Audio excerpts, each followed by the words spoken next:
దేవునికి మహిమ కలుగునుగాక. పరిశుద్ధ గ్రంథం తెరుద్దాం.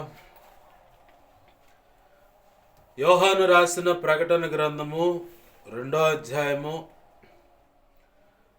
18వ వచనం కాడి నుంచి నేను చదువుతున్నాను, గమనించండి. తుయితైరాలో ఉన్న సంఘపు దూతకు ఇలాగు వ్రాయము: అగ్ని జ్వాలల వంటి కన్నులను అపరంజిని పోలిన పాదములను గల దేవుని కుమారుడు చెప్పు సంగతులేవనగా, నీ క్రియలను, నీ ప్రేమను, నీ విశ్వాసమును, నీ పరిచర్యను, నీ సహనమును నేను ఎరుగుదును. నీ మొదటి క్రియల కన్నా నీ కడపటి క్రియలు మరి ఎక్కువైనవని ఎరుగుదును. అయినను నీ మీద తప్పు ఒకటి నేను మోపవలసి ఉన్నది. చిన్న మాట ప్రార్థన చేసుకుంది. ప్రేమగల మా తండ్రి, నీకు వందనాలు, కృతజ్ఞతాస్తుతులు. మా ప్రభువా, మీరు ఇచ్చిన ఈ లేఖన భాగాన్ని బట్టి నీ కృతజ్ఞతాస్తుతులు. ఈ లేఖనాన్ని విరవండి. ఈ లేఖనము చాటున మీరు దాచి ఉంచిన మా అందరికి అవసరమైనటువంటి ఎవరెవరితో ఎలా సూటిగా నువ్వు మాట్లాడాలని ఉద్దేశించావో ఆ నీ మనసులో ఉన్న నీ సంగతులన్నిటినీ దేవా నీ కృప ద్వారా బయటకు తెచ్చి మీ పక్షం వహించిన మీ దాసు నోట ఉంచి మీ దాసుని మీరు అయ్యా ఇదిగో తండ్రి నీ సిలువు చాటును మరుగుపరిచి మీ దాసుని ముఖాంతరంలోంచి మీరు కనపడుతూ మీ దాసుని నోటిని మీ నోటి బోరగా చేసి నీ అనాది సంకల్పంలో నీ దాసునికి నిర్ణయించిన ధారాళమైన నీ ఆత్మ నడిపింపు, లేఖన ప్రత్యక్షత, ఆత్మ ప్రత్యక్షత, వాక్శక్తినిచ్చి నీవే నాతో మాతో అందరితో సూటిగా తేటగా స్పష్టంగా మాట్లాడమని బతిమలాడుతున్నాను తండ్రి. సహాయము చేయండి అయా. ఉపదేశాన్ని అడ్డగించాలని చూస్తున్నటువంటి సమస్త దుష్టుడు, వాడి దోతల అంధకార శక్తుల క్రియలు అవి ఎంత ప్రమాదకరమైన సరే యేసు నామములో నీవు నాకు ఇచ్చిన అధికారం చొప్పున బంధిస్తున్నాను. అగాధ పాతాళంలోకి విసిరి కొడుతున్న ఆ చీకటి బిడవలు ఇప్పుడు యేసు నామములో బంధింపబడి ఉండునుగాక. దేవా, కార్యము జరిగించమని నీ చిత్తం నెరవేర్చమని బతిమలాడుతున్నాను. నా చుట్టూరు, మా చుట్టూరు ఈ ప్రార్థనలో నీ చిత్త ప్రకారం ఏకీవిస్తున్న ప్రతి ఒక్కరి చుట్టూరు, ఈ వీడియో ద్వారా వింటూ ఇక ముందు వినబోతున్న ప్రతి ఒక్కరి చుట్టూరు కూడా సిలువ రక్తము కంచె, రక్షణ కంచె, అగ్ని కంచెని వేసి నీ చేతి నీళ్ళలో దాచిపెట్టి నీ మహిమేగాన్ని మాపై ఆవరింపచేసి నీవే అగ్ని ప్రాకారమై మా చుట్టూ ఉండి నిత్యము నీ కనుదృష్టి, ముఖకాంతి, తేజోమాను వెలుగు, సన్నిధి కాంతి మాపై ప్రకాశింపచేసి సర్వోన్నతుని శక్తిములను కమ్మిల చేసి జకర్యా గ్రంథం 2వ అధ్యాయం 5వ వచనం ప్రకారం నీవే అగ్ని ప్రాకారమై మా చుట్టూ నిలబడి మాతో అయా అగ్ని స్తంభమై నిలబడండి. అయా స్తుతి సింహాసనాసనుడవై ఉండండి. మా కన్న తండ్రిగా మాతో ఉండండి. మేమున్న ఈ స్థలాలు సినాయి పర్వతంగా చేసి స్తుతి సింహాసనాసనుడవై ఉండి నీలోంచి ప్రభావం నలుదిక్కులు ప్రబలిలి వెళ్ళేలా చేయండి. నీ బలమైన సన్నిధి, ప్రభావం, తేజో, మహిమ చేత మేమున్న ఈ స్థలాన్ని, ప్రాంతాన్ని, గృహాన్ని నింపండి ప్రభు.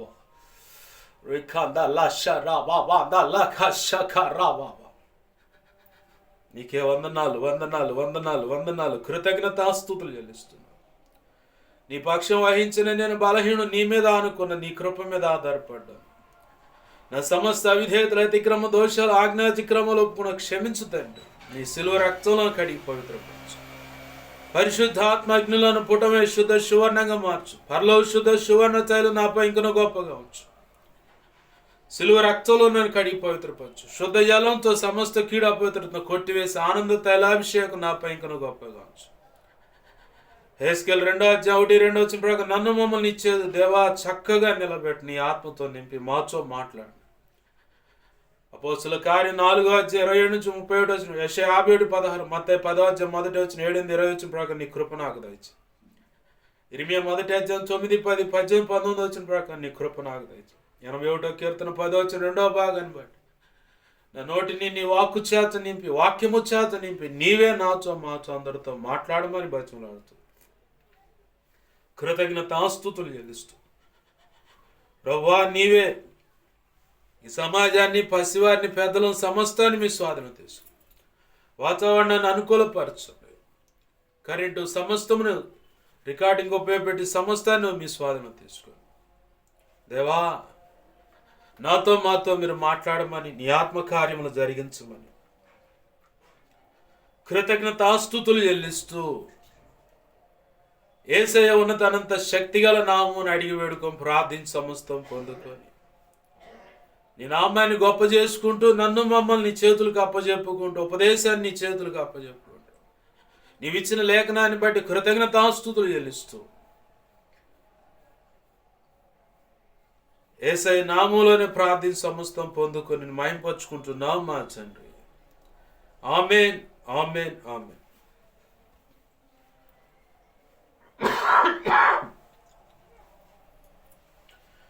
మంచిది. సమకూడిన నా ఈ మాటలు వింటున్న, ఈ వీడియో ద్వారా వింటున్న, ఇక ముందు వినబోతున్నా ప్రతి ఒక్కరికి ప్రభు అయిన యేసుక్రీస్తు వారి పేరట నా హృదయపూర్వకమైన వందనాలు. అందరికి వందనాలు. చదువుకున్న లేఖన భాగంలో ప్రభు సెలవిస్తున్న మాట, నీ క్రియలను, నీ ప్రేమను, నీ విశ్వాసమును, నీ పరిచర్యను, అలాగే నీ సహనమును కూడా నేను ఎరుగుదును. నీ మొదటి క్రియల కన్నా కడపటి క్రియలు మరి ఎక్కువైనవి అని నేను ఎరుగుదును. అయినను నీ మీద తప్పు ఒకటి మోపవలసి ఉన్నది. ఏమంటున్నాడు? అయినను నీ మీద తప్పు ఒకటి నేను మోపవలసి ఉన్నది. దేవుని పిల్లలమని చెప్పుకుంటున్న మనతో దేవుడు మాట్లాడుతున్న మాట ఇది. నేను యేసు ప్రభు వారిని అనుసరిస్తున్నానండి అని చెప్పేవాళ్ళు చాలా మంది ఉన్నారు.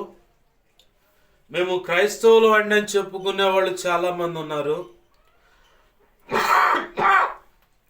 విగ్రహారాధన చేస్తూ కూడా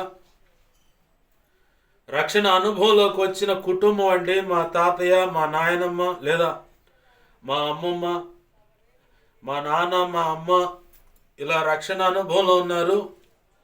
కాబట్టి యేసు ప్రభు వారు మాకు కూడా తెలుసు, మాకు ఇష్టమే ఆ యేసు ప్రభు వారు.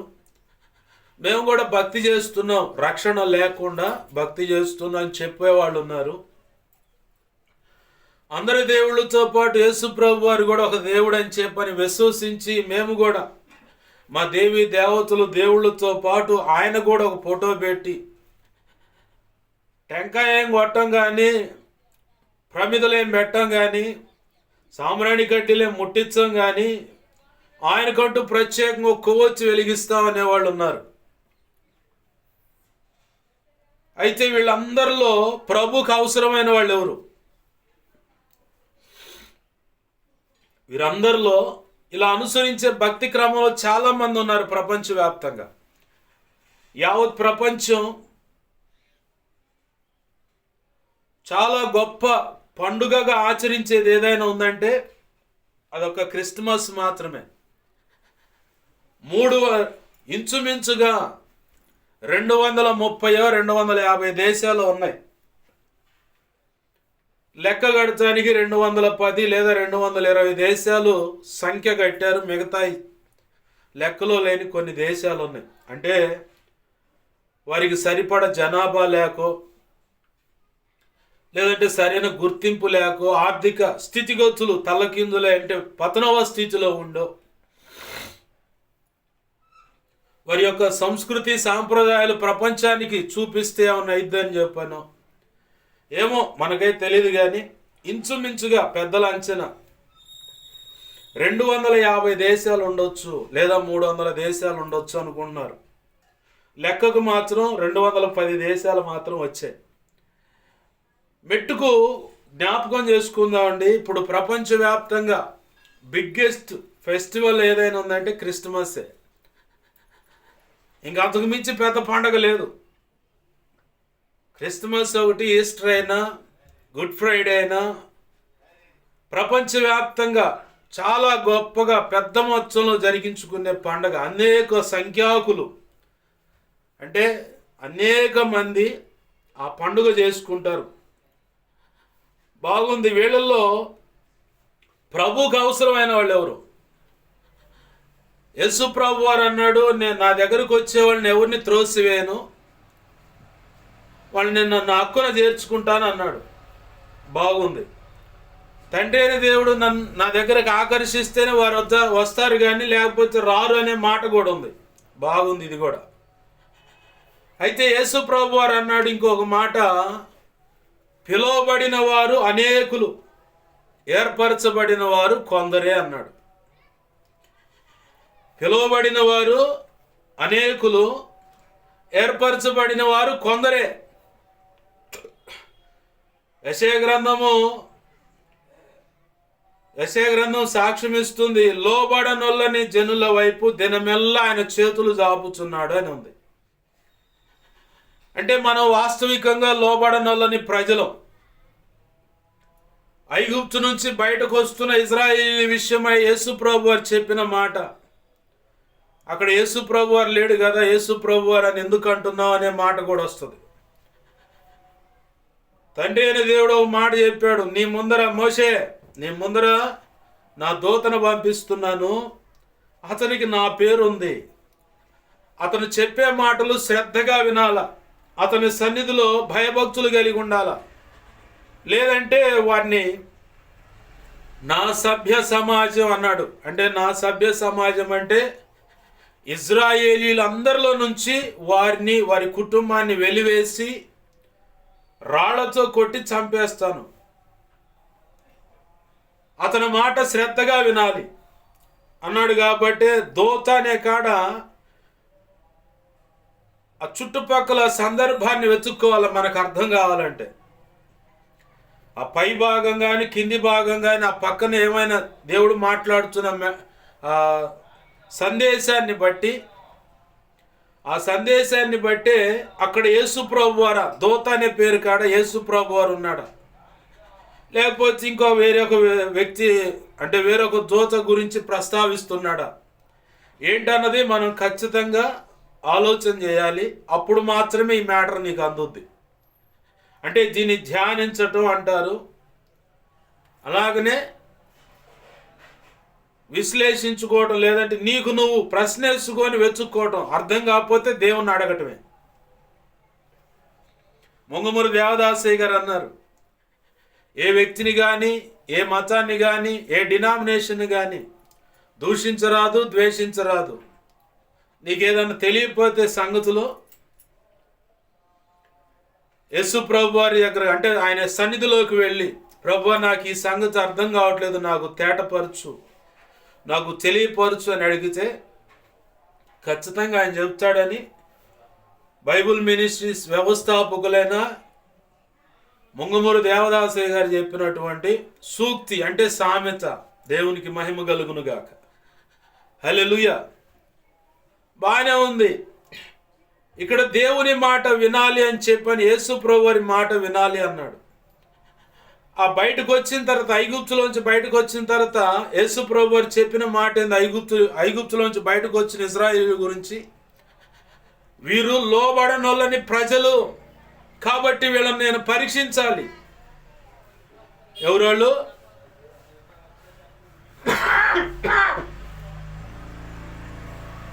వీరు లోబడనొల్లని ప్రజలు కాబట్టి వీళ్ళని నేను పరీక్షించాలి. మనం గతంలో చెప్పుకున్నది అందరికీ తెలిసిందే. 11 రోజులు ఇడిపోతే, బైబిల్లో రాసిన మాట అది. 11 రోజులు ఇడిపోతే ఇటుగా వద్దులే కానీ ఎర్ర సముద్రం ముందు దేశపా వెళ్ళినాను. ఇక అక్కడి నుంచి ఇజ్రాయేలీలను పరీక్షించటమే తడువుగా దేవుడు పెట్టుకున్న పని. కృతజ్ఞత కలిగి ఉంటారా లేదా, నా మాటకు విధేయత చూపిస్తారా లేదా, వీరి జీవితాల్లో అనేకమైన అద్భుతాలు నేను జరిగించాను కదా, ఆ కారణాన్ని బట్టి నా ప్రభు అని చెప్పని, నా దేవుడు అని చెప్పని, మా తండ్రి అని చెప్పని నా మీద ఆనుకొని వస్తారా లేదా అని ఆయన పరీక్షించుకోవడానికి అవకాశం తీసుకొని ఇక పరీక్షిస్తా ఉన్నాడు వాళ్ళని. తన ప్రజలను ఎలా బయటికి తెచ్చాడన్నది యేసు ప్రభు చెబుతున్న మాట ఏంటంటే, తన కడుపున పుట్టిన పిల్లలను గనక చంకన పెట్టుకొని వచ్చినట్లుగా పక్షిరాజు గనక రెక్కలు చాపి ఒక పర్యాయమేమో పక్షిరాజు రెక్కల మీద కూర్చోబెట్టుకుంటుంది తన పిల్లలని. మరొక పర్యాయమేమో ఆ రెక్కల కింద దాచుకొని తీసుకొస్తుంది. ఇక్కడ రెండు అనుభవాలు ఉన్నాయి. పక్షిరాజు అనుభవంలో రెండు అనుభవాలు ఉన్నాయి. ఒక అనుభవం ఏంటంటే, ఒక అనుభవం పక్షిరాజు రెక్కల మీద మోసుకొని రావటం అంటే నడవటం చేతగానప్పుడు ఆ పక్షిరాజు రెక్కల పైన మోసుకొని వస్తుంది. రెండో పర్యాయం ఏంటంటే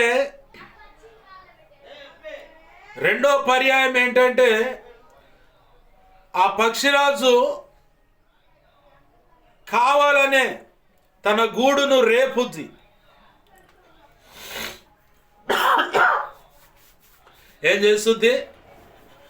పక్షిరాజు కావాలనే తన గూడును రేపుద్ది.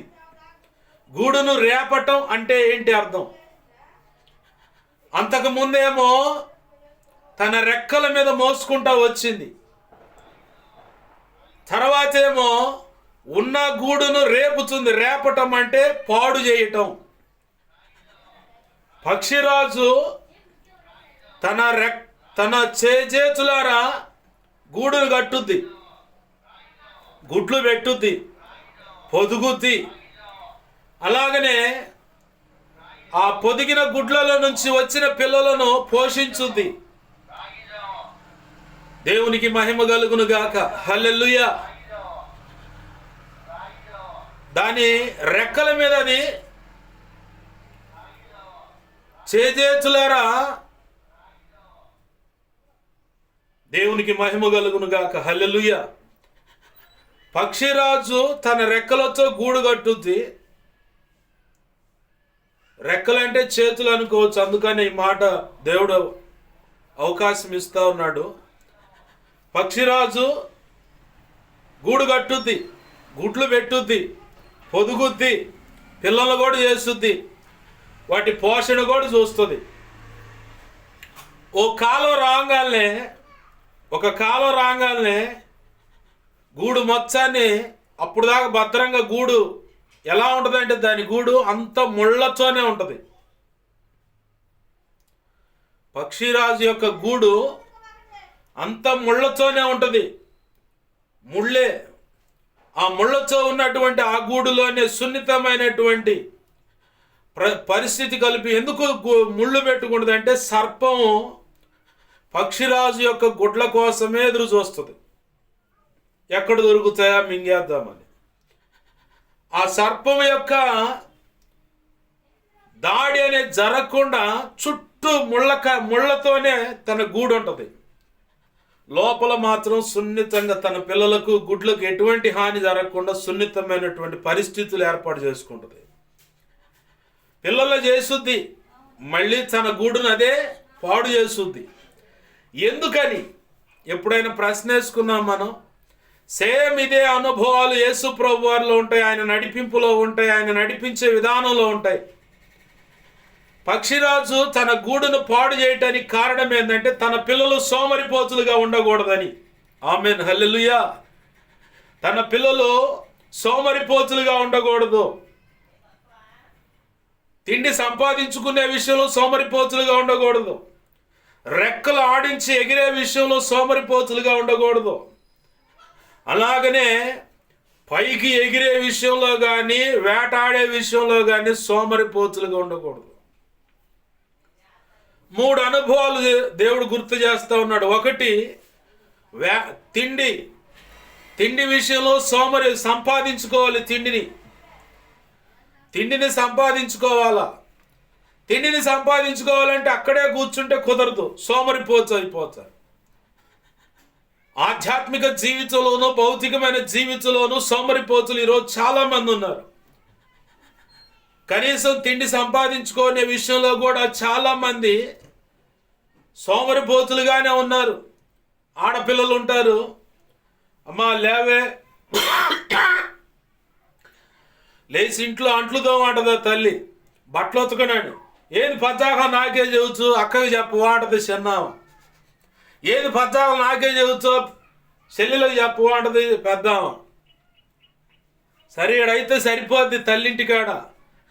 ఒక అయ్యింటికి పోతే కుదురుద్దా? ఏంది పద్దాలు నాకే చెబుతుంటే మీ ఆయనకి చెప్పి అనుకో ఎగిరిగిరి దంచుడోడు. ఏ మాత్రం కన్ఫ్యూజన్ ఉండదు ఈ విషయంలో. మా అమ్మోళ్ళ ఇంటికాడ నేను 9 దాకా పడుకున్నా, మధ్యాహ్నం 12 దాకా పడుకున్నా, 12 లేచి బ్రష్ చేసా, లేదంటే 8 బ్రష్ చేసి మళ్ళీ టిఫిన్ చేసి మళ్ళీ పడుకొని 12 లేచి అంటే అచ్చగారింటి దగ్గర కుదరదు, ఎగిరెగిరిది అంటారనమాట. ఇంకో మాట కూడా అంటారు, మీ అమ్మ మీ నాయన నీకు పని నేర్పలేదే, అట్లాంటిలా ఇట్లాంటి గాజీ అని గందరగోళం అని తిట్లు తిడతారు. కన్ఫర్మ్. ఎవడు పువ్వులో పెట్టుకొని చూసుకునేవాడు దొరకడు. ఎవడు ఖచ్చితంగా పువ్వులో పెట్టుకొని చూసేవాడికి అని వండి పెట్టాలిగా. ఇక అచ్చంగా మగరాయిలాగా నువ్వు కుర్చేసుకొని కూర్చుంటే నీకు వండి పెట్టేవాడు ఎవడు? ఆ మధ్యకాలంలో ఒక జంటను చూసా నేను. పొరపాటున ప్రేమించి పెళ్లి చేసుకున్న నేరానికి ఒక చిన్న దెబ్బ కొట్టిండు ఆయన. ఇక అప్పటి నుంచి ఇప్పుడు వరకు ఆమె చెయ్యే చూపించుద్ది, నా చెయ్యి బాగోలేదని. మరి మిగతా అన్ని ఎవరు చేస్తారంటే ఆయనే చేసేది. వాళ్ళిద్దరి దగ్గర ఒక విలువైన పాఠాన్ని నేను నేర్చుకున్నా. విమర్శించట్లేదు కానీ సిగ్గొచ్చుద్దని చెప్పని చెబుతున్నా. వాళ్ళకి కాదు, వినేవాళ్ళకి. ఎవరైనా ఇలాంటి బ్యాచ్ ఉంటే వాళ్ళకు సిగ్గొచ్చుద్దని చెబుతున్నా. చెయ్యికి బెండ్ అయ్యి కొంచెం బెనికిందని చెప్పింది ఇక అంతే. ఎప్పుడో ఒక 20 ఏళ్ల క్రితం 30 ఏళ్ల క్రితం. అప్పటి నుంచి ఇప్పుడు వరకు ఆయన చేత అంట్లు గడిగిస్తుంది, ఆయన చేత బట్టలు ఉతికిస్తుంది, ఆయనే టీ పెట్టి తెచ్చేయాలి. ఏమాత్రం ఇంటి ఎదురుకు కూర్చేసుకొని ఏది ఇంట్లో ఉన్న ఆ సుందరాంగుండి ఎవరో ఒకళ్ళు ఆ వెనకాల నుంచి ఎత్తుకొని పోతారని. ఆ వెనకాల కూడా ఏం లేదు దారి, ఇల్లు మూసేసి ఉంది. ఇంకెవడు ఎత్తకపోవచ్చుడు చెప్పండి? ప్రేమించిన నేరానికి, ప్రేమించి పెళ్లి చేసుకున్న నేరానికి ఆ మనిషి ఇప్పటికి కూడా ఏమైనా 4 పిల్లలు ఉన్నారా? వాళ్ళు కూడా లేరు. దేవునికి స్తోత్రం, హల్లెలూయా. ఎవరు కొండి పెట్టాలండి చెప్పండి మీరు?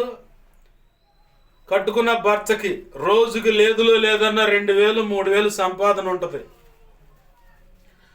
ఆ 2000 సంపాదన ఒక రోజు బ్రేక్ అయితే రెండో రోజు ఆ రోజే మొదలు పెట్టుద్ది రెండో రోజు పోవటానికి. దొన్నపోతాలు కూర్చొని తింటే అట్ట పోవా ఎందు పనికని. పనికాడకపోతే ఆడ మళ్ళీ పోద్ది సిబిఐ. ఇక వెనకాలే తిరుగుతాడు, దానికి ఏ పని లేదు. మంచోళ్ళు అయితే మాత్రం రక్షణ పోయింది 5 రూపాయలు వడ్డీకే డబ్బులు వడ్డీకి ఇస్తారు. చాలా మంచోళ్ళు. ఎవడు తినటానికి? నేను ఒకరోజు అడిగా, ఏదండి మీరు మగవాణ్ణి చేసుకున్నారా అన్న. ఎవరిని? ఏదండి మీరు మగవాణ్ణి చేసుకున్నారు, నువ్వు చేసి పెడుతుంది ఆమె చేయదా అయిందని. ఇక అప్పుడు ఆమె మొదలు పెడితే చేయి చూపించుద్ది నాకు. నేను వరుస పెడతా. నీ నోట్లో నోరేయకూడదు, ఆ మురికాలలో రాయేసినట్టే ఉంటుంది, అంత కంపు కొడతా ఉంటుంది. ఎందుకంటే నిజం నిట్టూరంగానే ఉంటుంది. ప్రేమించి పెళ్లి చేసుకుని పువ్వులో పెట్టుకునే వాడికైనా నువ్వు వండి పెట్టాలి, వాడి బట్టలు ఉతకాల.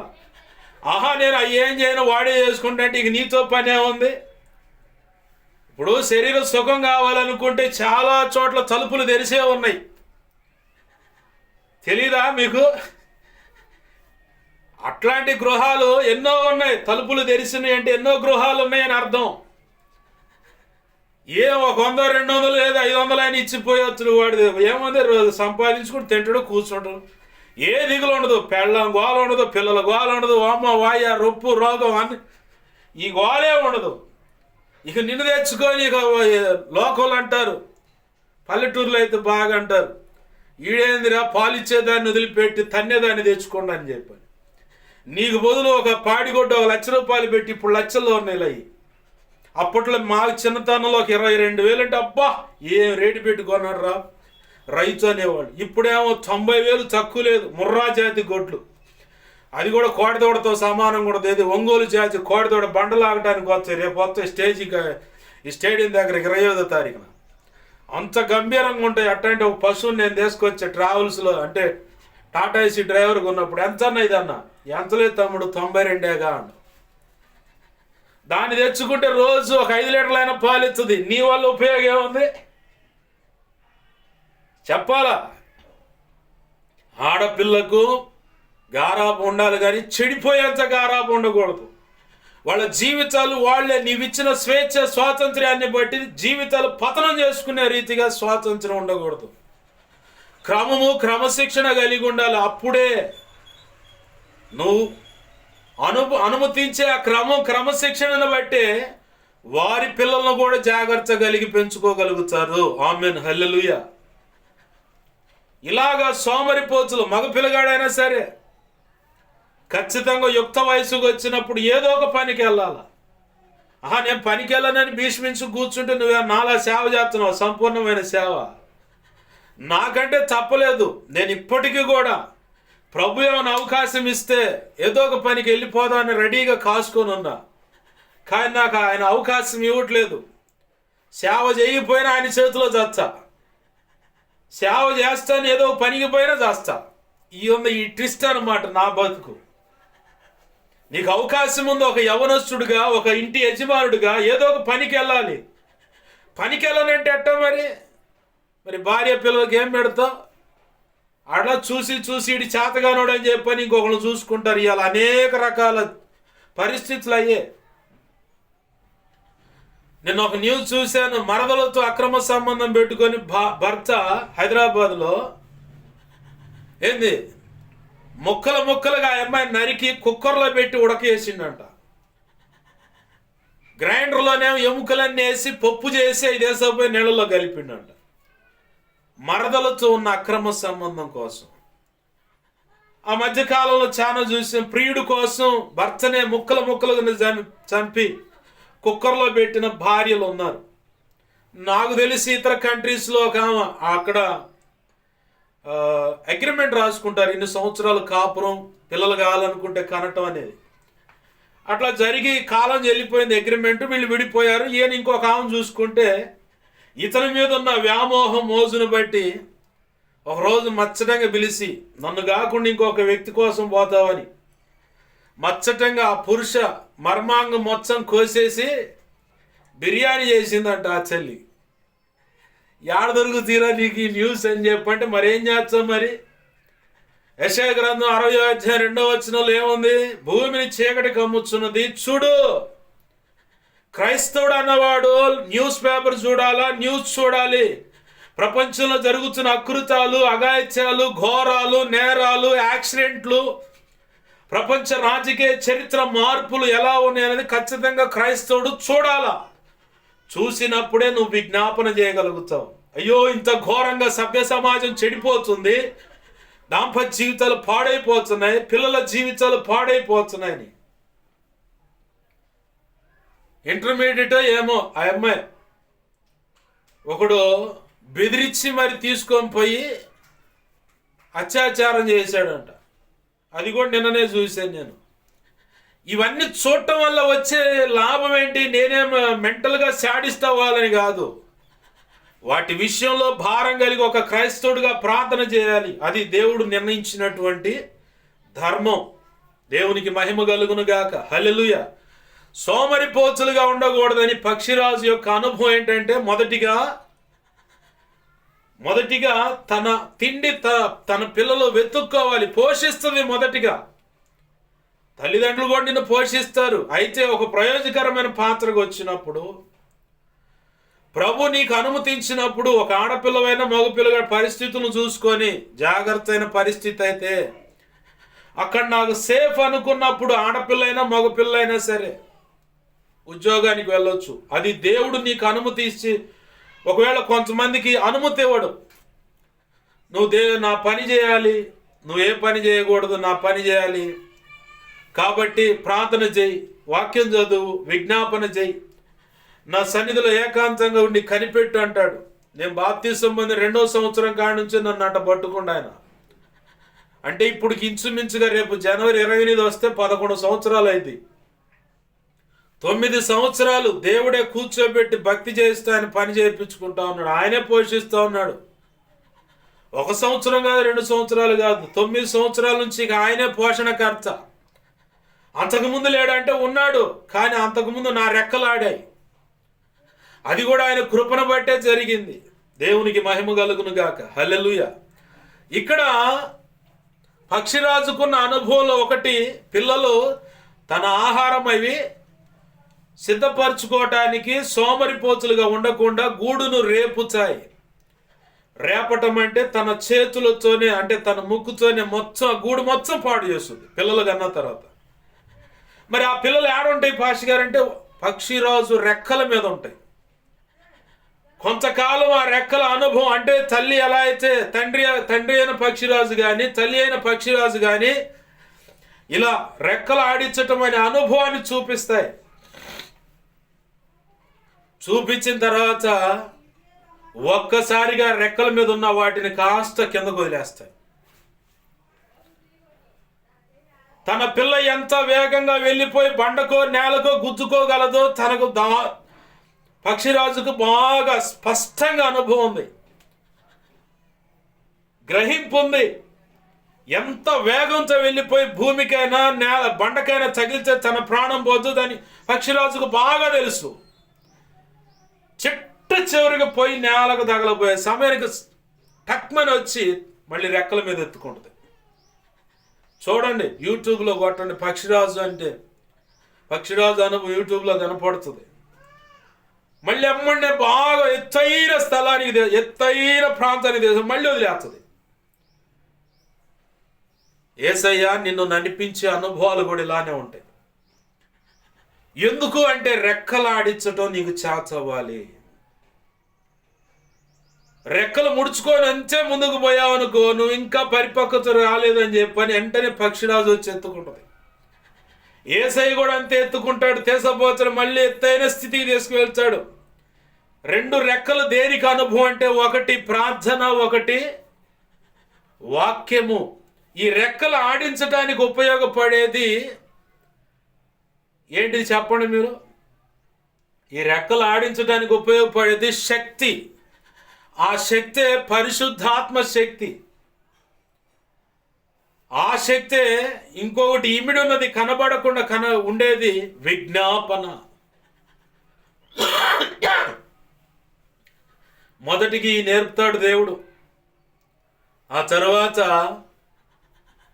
ఈదురుగాళ్ళు వస్తాయి, అలాగనే తుఫాను చుద్ది, వర్షం అప్పుడు, అంటే ఇవన్నీ సమస్యలు, ఇరుకు ఇబ్బందులు అన్నమాట.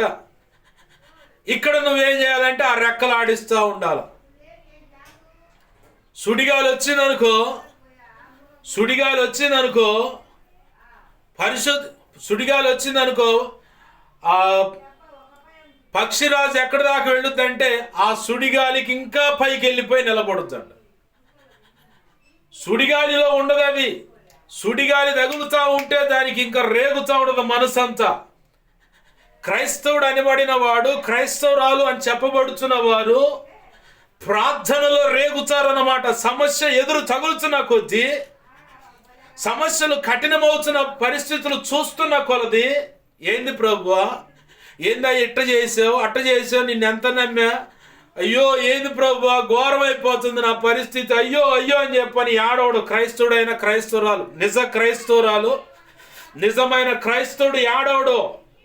సమస్య తనకు తగులుతున్న కొద్దీ, సమస్య కఠినమవుతున్న కొలది, తనకెదురవుతున్న పరిస్థితులను బట్టి తన మనసు ఇంకా రేగటానికే ప్రయత్నం చేస్తుంది. ఇంకా బలం పొందుకొని ప్రభు పాదాలు ఇంకా గట్టిగా పట్టుకొని, సమస్యను బట్టి, కఠినమైన పరిస్థితులను బట్టి ఉపవాసం వేసుకొని అయినా సరే దేవుని పాదాలు వదిలిపెట్టకుండా ఇంకా బలంగా తన్నుకొని మరి పైకి లెగుస్తాడనమాట. ఆమేన్, హల్లెలూయా. క్రైస్తవుల్లో ఆ లక్షణం ఉండాల. పక్షిరాజుకి కావాలనే తుఫాను కోసం ఎదురు చూస్తుందట. పక్షిరాజు కావాలనే సుడిగాలి కోసం ఎదురు చూస్తుందట. ఎందుకు అంత అవసరమైంది? అంత సమస్యలంటే అంత ఇష్టమా దానికంటే? అవును. ఎందుకంటే ఎవ్వరికి అందనంత ఉన్నతమైన ఎత్తులోకి వెళ్ళిపోవటానికి ఆ తుఫాను, ఆ సుడిగాలి పక్షిరాజుకి పునాది రాళ్ళు కంటే మెట్లుగా పడతాయట. ఆమేన్, హల్లెలూయా. ఐగుప్తులో నుంచి బయటకు తెచ్చిన దేవుడు రక్షణలోకి నిన్ను తీసుకొచ్చిన దేవుడు ఇలాంటి అనుభవాల్లోంచి నడిపించుకుంటూ వచ్చాడు. అయితే ఆ అనుభవాల్లో ఐగుప్తులో నుంచి బయటకు వచ్చిన వాళ్ళు చేసిన పని ఏంది? సణిగారట. ఎరా మోషే, ఏం సంగతులు ఏందని చెప్పని సణిగారట. ఈరోజు క్రీస్తు రక్తంలో కడగబడిన మనం కూడా చాలా మంది కొన్ని పరిస్థితులను బట్టి, కొన్ని స్థితిగతులను బట్టి సణుగుతూ ఉంటాం. కొరింథీ పత్రిక సాక్ష్యం ఇస్తుంది. సణిగిన వానికి ఏం గతి పట్టిందంటే, 1 కొరింథీ 10వ అధ్యాయము 1 నుంచి 11 వచనాలు చూస్తే అక్కడ కనపడే అనుభవం ఏంటంటే, ఆ 11 వచనాల్లో కనపడే అనుభవం దేవునికి వేరుగా ఆనాడు మన మూల పితరులైన వాళ్ళు ఐగుప్తు నుంచి బయటకు వచ్చి కనాను యాత్రలో కొనసాగుతుండగా వాళ్ళు సణిగారంట. సణగటం వల్ల సంహారకుని చేతికి దొరికారు. సంహారపు దూత వచ్చింది. దేవుని పిల్లలే కాదనలేదు. అయినా సరే ఇంతకాలం మీ జీవితాల్లో నేను చేసిన మేలును బట్టి, ఇంతకాలం ఇదిగో నా రెక్కల మీద ఎత్తుకొని ఒక పక్షిరాజులాగా ఎత్తుకొని వచ్చానన్న అనుభవం మాట కూడా ఉంది. దేవుడు చెప్పిన మాట, ఇలా ఎత్తుకొని వచ్చాను కదా, ఎందుకు సణుగుతున్నారు మీరు? ఏం తక్కువైందని సణుగుతున్నారు? ఏం వెలితైందని సణుగుతున్నారు? ఎందుకు ప్రశ్నిస్తున్నారు నన్ను? ఇంతకాలం మిమ్మల్ని నడిపించాను కదా, ఇంతకాలం పోషించాను కదా, నీ రెక్కల కష్టార్జితం అది. నేను ఆరోగ్యం ఇయ్యబట్టే మీరు ఆరోగ్యం కలిగి ఉన్నారు. నేను క్షేమాన్ని ఇస్తున్నాను కాబట్టి మీరు క్షేమం కలిగి ఉన్నారు. నేను సమాధానం ఇచ్చాను కాబట్టి మీరు సమాధానం కలిగి ఉన్నారు. ఏ కారణాన్ని బట్టి మీరు సణుగుతున్నారు? ఏ కారణాన్ని బట్టి నాకు వ్యతిరేకంగా రేగుతున్నారని సున్నతి పొందిన ప్రజలే అంటే రక్షణ పొందారు అనే అనుభవం. ఏ మాత్రం సందేహించకుండా సంహారపు దూతకు అప్పచెప్పి వరుస పెట్టి చంపించాడు.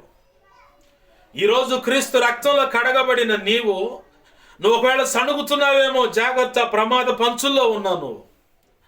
ఇంతకాలం దేవుడు చేసిన మేలును ఒకసారి తలపోయి, దేవుడు ఏ రీతిగా నిన్ను ఏ ఏ సమస్యల నుంచి ఒడ్డునేసాడో, ఏ గడ్డు పరిస్థితుల నుంచి విడిపించాడో, ఆయన ఆశ్చర్యకరమైన రెక్కల కింద నిన్ను కాచుకుంటూ దాచుకుంటూ భద్రంగా పోషించుకుంటూ ఎలా నడిపిస్తున్నాడో ఒక్కసారి ఆలోచన చేయి కూర్చొని.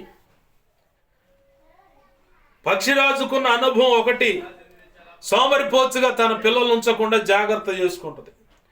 రెండవది రెక్కలు ఆడించటం అనే విషయంలో జాగ్రత్త చేసుకుంటుంది. మూడవది వేటాడటం. వేటాడటం అనే దానికి ఆధ్యాత్మిక అర్థం ఏంటంటే, ఎఫెసీ పత్రిక 6వ అధ్యాయం 10-11 లేదా 13 నుంచి 18 వచనాల్లో కనపడుతూ ఉంటుంది. అక్కడ సంగతి అంతా మనము పోరాడునది ఎవరితో అంట? మనం పోరాడేది ఇహలోక సంబంధమైన వ్యక్తులతో కాదు, ప్రస్తుతం అందున్న అంధకార శక్తులతోనూ.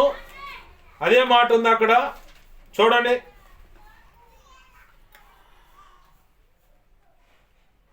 ఏలయనగా మనం పోరాడునది శరీరులతో కాదు. మూల భాషలో ఏంది? రక్త మాంసములతో, అంటే మనుషులతో కాదు, ప్రధానులతోనూ అధికారులతోనూ ప్రస్తుత అంధకార సంబంధులకు లోకనాథులతోనూ ఆకాశ మండలమందున దురాత్మ సమూహముతోనూ పోరాడుచున్నాం. అందుచేత మీరు ఆపజ్జనమందు వారిని ఎదిరించుటకును, సమస్తమును నెరవేర్చిన వారిని నిలబడుటకును శక్తిమంతులగునట్లు దేవుడిచ్చు సర్వాంగ కవచమును ధరించుకొనుడి. ఆమేన్. సర్వాంగ కవచం అంటే కింద కొన్ని వచనాలు మనకు గుర్తు చేస్తూ ఉన్నాడు. ఇవన్నీ ఖచ్చితంగా మనం ప్రొటెక్షన్ కోసం ఉండాలి. పక్షిరాజు కూడా తన బిడ్డలకు అన్ని విషయాలు తరిపిదిచ్చే వేటాడటం అనేది నేర్పుద్ది. ఇజ్రాయెల్ ప్రజలు 6 లక్షల కాల్బలం అంటే యుద్ధానికి రండి తేల్చుకుందామని సైన్యం ఉంది. ఈరోజు క్రీస్తు రక్తంలో కడగబడిన నీకు కూడా ఆ బ్యాటిల్ అంటే ఆ యుద్ధం ఉంది నీకు కూడా. ఇప్పుడు ఇంకా నీకు ప్రమాదకరంగా ఉంది. అదేంది పాస్టర్ గారు ప్రమాదకరంగా ఉందని చెప్పని బెదిరిపోయి పారిపోవటానికి కూడా పారిపోనీడు. పిల్లలు బడికి పోకపోతే ఏం చేస్తాం మనం? షోల్డర్ పట్టుకొని రేగ కొట్టుకుంటూ తీసుకొని పోయి మాస్టర్ గారికో టీచరమ్మగా అప్పచెప్పొచ్చాం. అట్టనే నేను పారిపోతానంటే ఒప్పుకోడు. ఆ మాటకి అర్థం ఎక్కడుందంటే ఇర్మియాస్ అంటాడు, నేను బాలుండు కదా అని. బాలుండి అనబాక నువ్వు అండు. నోరు మూసుకొని నేను చెప్పిన కాడ నిలబడు, నీ నోట నా మాటలు ఉన్నాయి, నేను చెప్పింది చెయ్యి అన్నాడు. అంతే. ఇర్మియా నిలబడ్డాడు. నువ్వు పారిపోతానో పారిపోయినాడు తీసుకొచ్చి ఆడే పెడతాడు ఆయన. ఓయమ్మో అయ్యో అన్నా కానీ వదిలిపెట్టడు. నువ్వు యుద్ధం నేర్చుకోవాలి, శత్రువుతో పోరాడటం నేర్చుకోవాలి. ఆ కారణాన్ని బట్టి ఒక్క దేవుడు ఎడంగా నిలబడతాడు, కొన్ని ప్రార్థనలకు సమాధానం ఇవ్వడు.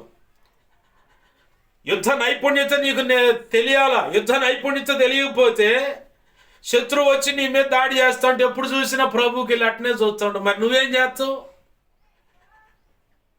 పసితనంలో ఉంటే పిల్లగాడు ఎదురుగా కుక్క వచ్చిందనుకో, నానా అమ్మ అని కూడా పరిగెత్తుకుని పోయి అట్టనే ఎక్కుతారు సంక. అవునా? మరి యుక్త వయసుకు వచ్చావు, నువ్వు ఒక 20 లేదంటే 17 18 సంవత్సరాలు వచ్చాయి నీకు. ఇప్పుడు కూడా పోయి కుక్కను చూసి నానా అని చెప్పని మీ అమ్మ సంకనో మీ నాన్న సంకను ఎక్కించి ఏమంటారు? ఎజ్జులా పెరిగావు దొన్నపోచ. కుక్క అంటే భయమా? గాడిదలాగా ఉన్న అడ్డగాడిద నిలువు గాడిద అని చెప్పని ఇక రకరకాల బూతులు తిడతా 4 ఇచ్చారు. ఏంటి చెంపదెబ్బలు. ఇప్పుడు నీకు తెలిసింది ఆ కుక్కని ఎలా కదవాలో నీకు తెలిసింది. అలాగనే రక్షణ అనుభవంలోకి వచ్చిన నీకు మొదటిగా బ్యాటిల్ అంటే ఆ యుద్ధం ఎవరితో అంటే అపవాదితోనే. కారణం ఏంటంటే ఇదే ప్రకటన గ్రంథంలో రాశాడు, వాడికి సమయము కొంచెమే ఉందని. వాడికి సమయము కొంచెమే ఉందని మానక మొదటిగా వాడు చేసిన పని ఏంటంటే కొండాలు చెబుతాడు. దేవుని దగ్గరికే పోయేవాడు. ఎవరి దగ్గర పోయి చెబుతాడు? దేవుని దగ్గరికే పోయి చెబుతాడు వాడు. కొండాలంటే ఏంది? చాడీలు. తెలుసా నీకు ఈ పిల్ల అట్ట చేసింది, తెలుసా నీకు వాడు అట్ట చేశాడు, వీళ్ళిద్దరి మధ్య ఏదో ఉంది. ఏముంది? వీళ్ళిద్దరి మధ్య ఏదో ఉంది అని చెప్పి చెల్లెలు చెప్పు దక్క మీద. లేదమ్మా ఈ పిల్ల తేడా చేస్తుంది, పలానోడు ఇలా వ్యవహారం పెట్టుకుంది, ఇట్లా పబ్లిక్ అయిందని అక్క చెప్పుద్ది. ఆహా నా గురించి పబ్లిక్ చేస్తామని చెప్పని ఇక ఉన్నాయి లేనిపోయి మొత్తం కలిపి చెబుతూ ఉంటుంది తల్లికో తండ్రికో ఇంట్లో పెద్దలకి. ఎందుకంటే పాపానికి ఉన్న తెలివిచాట్లు ఎక్కువ అన్నమాట. పాపానికి ఉన్న లక్షణం అది. తాను చేసిన పొరపాటు యథార్థంగా ఒప్పుకోదు ఆ పాపం. పాపం ఎట్ట ఒప్పుకుంటుందండి అంటే పాపం చేసినోడే. పాపం చేసినోడిని పాపి అంటారుగా. తాను చేసిన పొరపాటు యథార్థంగా ఒప్పుకోవటం అసలు ఎవడికి లేదు. మరి ముఖ్యంగా ఆడవాళ్ళలోనూ ఆడపిల్లల్లో లేదు. మొన్న ఒక షార్ట్ వీడియో పెట్టాక ఇన్స్టాగ్రామ్లో అప్లోడ్ చేశాను. ఆ వీడియో చూశాను. ఒక్క కూతురని గారాభంగా పెంచితే ఆమె బజారు మనిషి అయిపోయింది. పెళ్లి కాకముందే 20 మంది ఉన్నారు, మరి ఎంతమంది ఉన్నారు, మొత్తానికి లైవ్ చాటింగ్స్ అని రకరకాల వ్యవహారాలు పెట్టుకుంది. పెళ్లి చేయబోయే టైంకి మొత్తం బయటకు వచ్చే తనకు స్వేచ్ఛాజీవి, తనకు నచ్చినట్టు బ్రతకాలనుకుంటుంది. తను చేసిన పొరపాటు పోలీసు వాళ్ళు ఇవ్వాల్సిన టైప్లో కోటింగ్ ఇస్తే అప్పుడు దక్కింది. నేను బాగా గమనించాను ఈ విషయంలో. ఆడవాళ్ళైనా ఆడపిల్లలైనా సరే వాళ్ళు చేసిన పొరపాటును యథార్థంగా ఈ తప్పు నేను చేశాను, ఈ కారణాన్ని బట్టే ఇలా అయ్యిందని చెప్పని యథార్థంగా ఒప్పుకునే వాళ్ళు లేరు. నేను బాగా ఆలోచించి బాగా పరీక్షించి తెలుసుకున్న విషయం ఇది.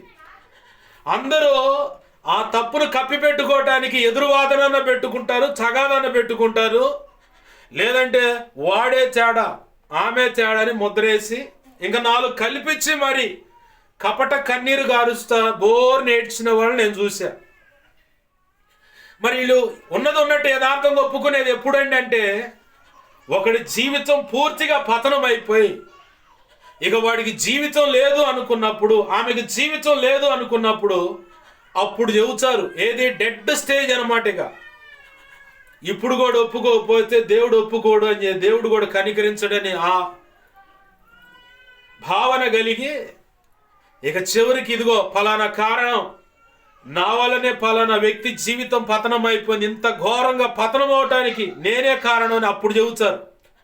ఉపయోగం ఏముంది? అంత అయిపోయిన తర్వాత జీవితాలు పతనం అయిపోయి, కుటుంబాలు నాశనం అయిపోయి, భవిష్యత్తు లేని పరిస్థితి కలిగినప్పుడు నువ్వు అప్పుడు ఒప్పుకుంటే ఉపయోగం ఏంది? అసలు ఆ పరిస్థితికి రాకముందే నువ్వు సరి చేసుకున్నట్టయితే ఆ జీవితాలు ఏదో ఒక కోణంలో ప్రభు కృపను బట్టి వెలిగాయి. ఇప్పుడు నేరోపణ చేత బాధించబడుచు కృంగిపోయి కృషించుకుపోయి కుమిలిపోయిన ఉపయోగం ఏంది? ఆ వ్యక్తుల జీవితాన్ని నువ్వు బాగు చేయగలవా? మళ్ళీ ఇంకొకటి సెంటిమెంటల్గా, ప్రభు నా వల్లే అతని జీవితం నాశనమైంది, నా వల్లే ఆమె జీవితం నాశనమైంది, నా వల్లే ఆ కుటుంబం, ఎంత కన్నీరు గారిస్తే ఉపయోగం ఏంది? ఈ కోణంలో ప్రార్థన చేస్తే దేవుడు ఏమన్నా నన్ను కనికరించడేమో అని చెప్పని ఇది ఒక కపట వ్యవహారం తప్ప రెండోది లేదు. ఈ అన్ని లక్షణాలన్నీ ఎవరుకునేడు? సైతాను గాడియే. యోబు గురించి సైతాను గాడు ఆలోచన సభలోకి వెళ్ళిపోయి ఏం చెబుతున్నాడు? వాడు భూమి మీద ఒకడు ఉండవు, వాడికి నువ్వు అన్ని మేలు చేసావు కాబట్టి ఏడు నుంచి వస్తున్నావు అంటే ఇటు వాడు తిరిగి, సైతాన్ గాడికి ఉండే పని ఇదే, ఇటు వాడు తిరుగుతాడు. వాడు ఎంత ఎవరు ఏంటంటే వాడి ఇంట్లో ఏం జరుగుతుంది, ఏమింట్లో ఏం జరుగుతుంది, ఆ కొంపలో పిల్లల పరిస్థితి ఏంది, వీళ్ళ కొంపలో పిల్లల పరిస్థితి ఏంది, ఏమన్నా లొసుగులు దొరికితాయి, వీధి భాగోతం అంటారు. ఇక వీళ్ళే బాకాలు, వీళ్ళే మైకులు పెట్టి ప్రచారం చేస్తారు, గందరగోళం చేస్తారు. వాళ్ళ జీవితాలను, కుటుంబాలను, కాపురాలను కూడా నాశనం చేసిన వాళ్ళు ఉన్నారు, నాకు తెలుసు. వాళ్ళు నీకు అంత అల్పానందమేంది, అంత ఉబలాటమేంది? నీ పిల్లగా జరిగితేనేమో గుట్టు చప్పుడు కాకుండా ఎవడన్నా ఏదన్నా అంటే పాపం అబ్బా వస్తుంది బయటికి కోపం. మరి పక్కనోడి కుటుంబం గురించి నీకెందుకు? అదే డెప్త్లో రావాలి కదా నీకు కూడా కోపం. ఎవరి పిల్లలైనా ఒకటే, వాళ్ళ ఆడపిల్లల గురించి వీళ్ళ కాపురం గురించి నీకెందుకు, నోరు మూసుకో అని చెప్పాను అనాలిగా. అట్టేమన్నారు అయ్యాం కమ్మగా, పొరిగింటి పుల్ల కూర అని కమ్మగొండదని అవన్నీ వింటారు, మోసుకుంటారు, వీళ్ళే భుజాన్ని వేసుకొని ప్రచారం చేస్తూ ఉంటారు. సైతాన్ గడి పని ఇదే. కొంతమంది అనొచ్చు, నువ్వు కూడా చూస్తున్నావు, నీ బతుకు ఎలా ఉందో సరిచేసి దేవా నువ్వు సరైన మార్గంలో పెట్టని చెప్పి అంటానికి ఎవడి మీద వ్యామోహం కలిగి ఎవడు చోట్ల. నీ రోత బతుకంతా ఇంట్లోనేమో ప్రార్థన, ఇంటిపైనేమో శరీర కోరికలు నెరవేర్చుకోవటం, ఇది బ్రతుకు. ఒక ఆడపిల్ల జీవితం నాశనం అయితే ఎంత గాయం అవుతుందో అది వ్యక్తిగతంగా అనుభవించాం కాబట్టి నీ జీవితాన్ని కూడా చేతులారా నాశనం చేసుకుంటుంటే చూస్తా దేవునికి అప్పజెప్పి మెలకుండా ఉందా. అందుకే చూడటం ఆశ కోరిక కలిగి కాదు. తల్లిదండ్రులు కళ్ళు కప్పవచ్చు, ఇంట్లో పెద్దలు కళ్ళు కప్పవచ్చు, నీ జీవితాన్ని నువ్వు నాశనం చేసుకుంటావు, ఇంకెవడో నాశనం చేసుకోవట్లా. పెళ్లి కాకముందు ఇంకొకటి నీ శరీరాన్ని అప్పచెప్పి నీ పరిశుద్ధతను, నీ కన్యత్వాన్ని పాడు చేసుకుంటున్నావు. చివరికి రేపొద్దున వాడు నాకు పెళ్ళొచ్చు, నువ్వు ఇంకొకటి మీద ఆలోచన కలిగి ఉన్నావు, వాడికి నీకేంది అక్రమ సంబంధం ఉండడానికి అప్పుడు నీ బతికేంది? అప్పుడు నువ్వు ఆడికి పోవాలా? అయితే ఉరికొయ్యో, లేదంటే విషమో, లేదంటే ఏదో ఒకటి చూసుకొని దోకటమో, సావటం, లేదా రైల్వే పట్టాల మీదో, నిద్ర మాచర్లో, లేదంటే ఫ్యాన్కి ఏలాడుతున్న సున్నీకి, ఇట్లా రకరకాలు.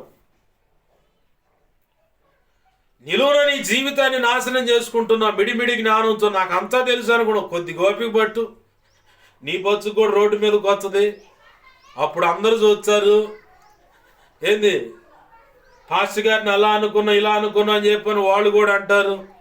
కొద్ది గోపిక పట్టు, రహస్యమైనది ఏది తాగదు, మిద్దెల మీదకి ఎక్కి ప్రకటించబడుతుంది అన్నాడు యేసయ్య. ఆమేన్, హల్లెలూయా. ఇవన్నీ సైతానుగాడి వ్యవహారాలన్నమాట.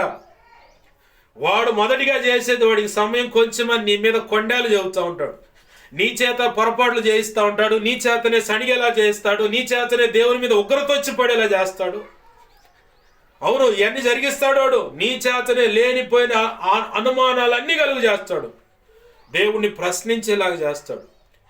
నీ చేతనే దేవుడు నీ ఇచ్చినటువంటి ఆ వాగ్దానం అనుభవించకుండా చేసి దేవుని పూర్తిగా వ్యతిరేకమై ఏడ్చి గందరగోళం చేసేలా చేస్తాడు. అప్పుడు దేవుని కోపం రేగి దేవుడు నిన్ను శిక్షించేలా చేస్తాడు. సైతానుగా డైరెక్ట్గా వచ్చే నిన్ను నాశనం చేయడు.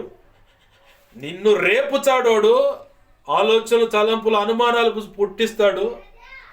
ఆదాము దగ్గరకు రాలవాడు అవ్వమ్మ దగ్గరకు వచ్చిండు. ఇది నిజమా, నీకు అంతే అయిపోయింది. సమృద్ధి అయిన ఆశీర్వాదం కలిగినటువంటి ఏదైనా తోట నుంచి నెట్టివేయబడ్డారు. కారణం ఎవరు? సైతానుగాడే.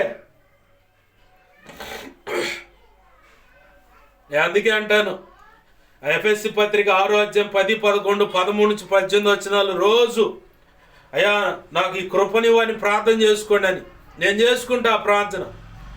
కాబట్టి వాడు ఎన్ని రకాల చిందులేసినా వెంటనే దేవునికి అప్పచెప్పేసి ప్రభు ఈ సంగతి చూడు ముందంట. దేవునికి మహిమ కలుగునుగా. హల్లెలూయా. అపవాది వాడికి సమయము కొంచెమే అని చెప్పని ముందు నీ మీద లేనిపోయిన రీతులుగా అనేక రకాలుగా దాడి చేయడానికి పూనుకుంటాడు. రెండవది, వాడికి సమయం కొంచెమేనని చెప్పని బహు క్రోధం కలిగిన వాడే. క్రోధం అంటే కోపం. మనిషిని చంపేయాలంత కోపం అంటారు చూడు, దాన్నే క్రోధం. ఆ కోపం కలిగి ఎప్పుడు ఎక్కడ దొరుకుతారో మింగుదామా అని చెప్పి చాటుగా గర్జించు సింహం వల్లే అలా ఉన్నాడు వాడు. చాటుగా అనమాట పొంచున్నాడు అనమాట వాడు. ఆ ప్రమాదం ఉంది. అయితే ఆ ప్రమాదం ఉన్న నీకు అయితే హాని కలగదు, కానీ వాడితో పోరాడటం అనేది మాత్రం నీకు చెబుతాడు, నీకు పెడతాడు. ఆ యుద్ధం మాత్రం పెడతాడు. ఎందుకు అంత కక్ష ఏంది ప్రభు కంటే? కక్ష లేదులే, కానీ రాజులైన యాజక సమూహంగా నువ్వు పిలువబడ్డావు. రాజులైన యాజక సమూహంగా పిలువబడ్డప్పుడు రాజరికంలో యుద్ధం చేసే నైపుణ్యత నీకు కలగాలి. ఆ ప్రావీణ్యత నువ్వు పొందాలి.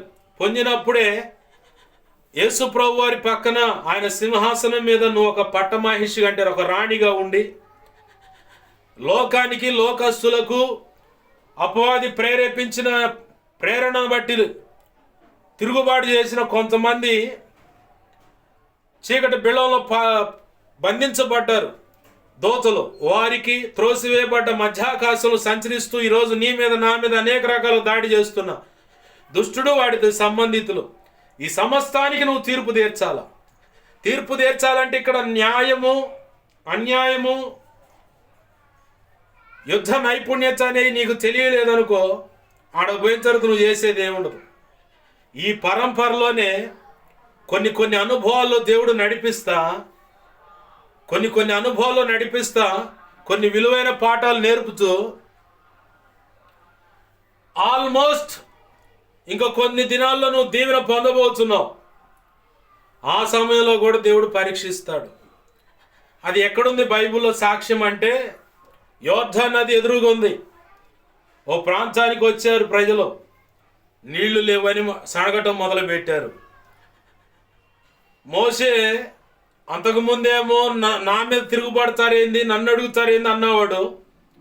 కొంచెం మధ్యలోకి రాగానే దేవా ఈ ప్రజలు నేను మొయలే, నేను కన్నానా అన్నవాడు. దేవుడు చెప్పిన మాటలను బట్టి సరిచేయబడి దేవుడు నడిపించిన అనుభవాల్లో తరిఫీదు పొంది ప్రతిదానికి ఆయన దగ్గర పోయి ఇలా అడుగుతున్నారే వాళ్ళు ఏంది సంగతి అని దేవునికి చెప్పుకోవటం, వాళ్ళకు కావాల్సిన ఇవ్వటం, ఇలా జరుగుతూ ఉంది. దేవుడే సెలవిచ్చిన దాని ప్రకారంగా అన్ని అందుబాటు అవుతూ ఉన్నాయి. ఇక యోర్దాను నది ఉంది ముందుగా. బాగా గమనించాలి, ఇది బాగా విలువైన మాట. ఎంతలో మోస్ట్ ఆల్వేస్ ఇతను పర్ఫెక్ట్ అనుకున్న సేవకుడికైనా సరే ఈ చివరి ఘట్టం ఖచ్చితంగా పరీక్ష ఎదుర్కోవాలి. అంత తేలిగ్గా యోర్దాను నది దాటడానికి దేవుడు అవకాశం ఇవ్వడు. అలాగే అంత తేలిగ్గా యోర్దాను నది దాటడానికి అపవాది కూడా నిన్ను దాటనివ్వడు. ఇవి రెండు బాగా గుర్తుపెట్టుకోవాలా. దేవుని ప్రజలు అడిగారు నీళ్లు కావాలని. మోషే వెళ్ళాడు దేవుని సన్నిధికి, వెళ్ళిపోయి ప్రభు ఎట్లా అడుగుతున్నారంటే, వెళ్ళి ఆ బండతో మాట్లాడు అన్నాడు. మొదటి అనుభవింది ఆ బండను కొట్టు అన్నాడు. బండ చీలుద్ది నీళ్ళు ఇస్తుంది అని చెప్పి అలానే కొట్టాడు, నీళ్ళు ఇచ్చారు, తాగారు. ఇది చివరి అనుభవం.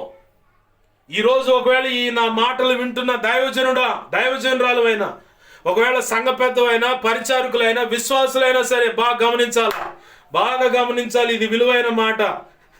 నువ్వు యోర్దాన్ని దాటబోతున్నావేమో, ఒకవేళ అది చివరి ఆశీర్వాద సమయమేమో, ఉన్నతమైన ఆశీర్వాదం నీకు ఇవ్వాలని ఆల్మోస్ట్ టాప్ సేవకురాలు అని, ఇతను బెస్ట్ సంఘ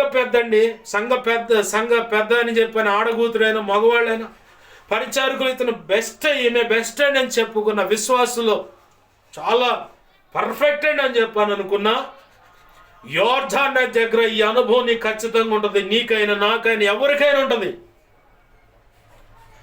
చివరికి అట్లా అడుగు వేయబోయే లోపల ఎన్నిక లాగేశాడు సైతాను గారు. ఆ చివరి అనుభవంలో దేవుడు మోషేని పరీక్షించాడు. ఏమని పరీక్షించాడు? ప్రజలు అడిగిన మాట చొప్పున దేవుని సన్నిధికి వెళ్ళి, ప్రత్యక్ష గుడారానికి వెళ్ళి అడిగితే సరే పోయి ఆ బండతో మాట్లాడాడు. అంతకుముందేమో వాళ్ళ మీద కోపపడ్డాడు. బాగా మంచి కోపం మీద దేవుని సన్నిధిలోకి వెళ్ళాడు. ఆ కోపంతో ఆడికి వెళ్ళి దేవుడు చెప్పిన మాట తీసుకొని వచ్చి ఆయన అంటాడు, ద్రోహులారా, ఎవరు? ద్రోహులారా, మీకు దేవుడు ఇంత నీళ్ళు ఇవ్వాలని చెప్పని. అదే మాట కీర్తన గ్రంథంలో రాసింది, మోషే తన పెదవులతో కాని మాట పలుకగా చాలు కాపాడు. దేవుడు ఏమన్నాడండి అక్కడ? మాకేం తెలుసు, మేము చదవలా, ఇంటవే కానీ చదవటం అనేది పక్కన పెట్టేశాం.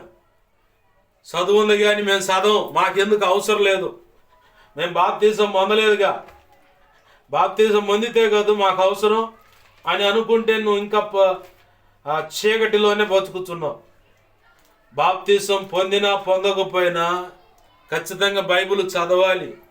దానివల్ల నీకు జ్ఞానం వస్తుంది. మొదటిగా నీకున్నంత జ్ఞానం ఇంకెవడికి ఉండదు. ఆడకూతురువైనా, మగవాడివైనా, ఆడపిల్లవైనా, మగ పిల్లగాడివైనా, యవనస్తులైనా సరే, మధ్య వయస్సులైనా, వృద్ధులైనా సరే, ఏంది నీకున్నంత జ్ఞానం ఇంకొకటికి ఉండదు బైబిల్ చదివితే, ప్రార్థన చేసుకుంటే.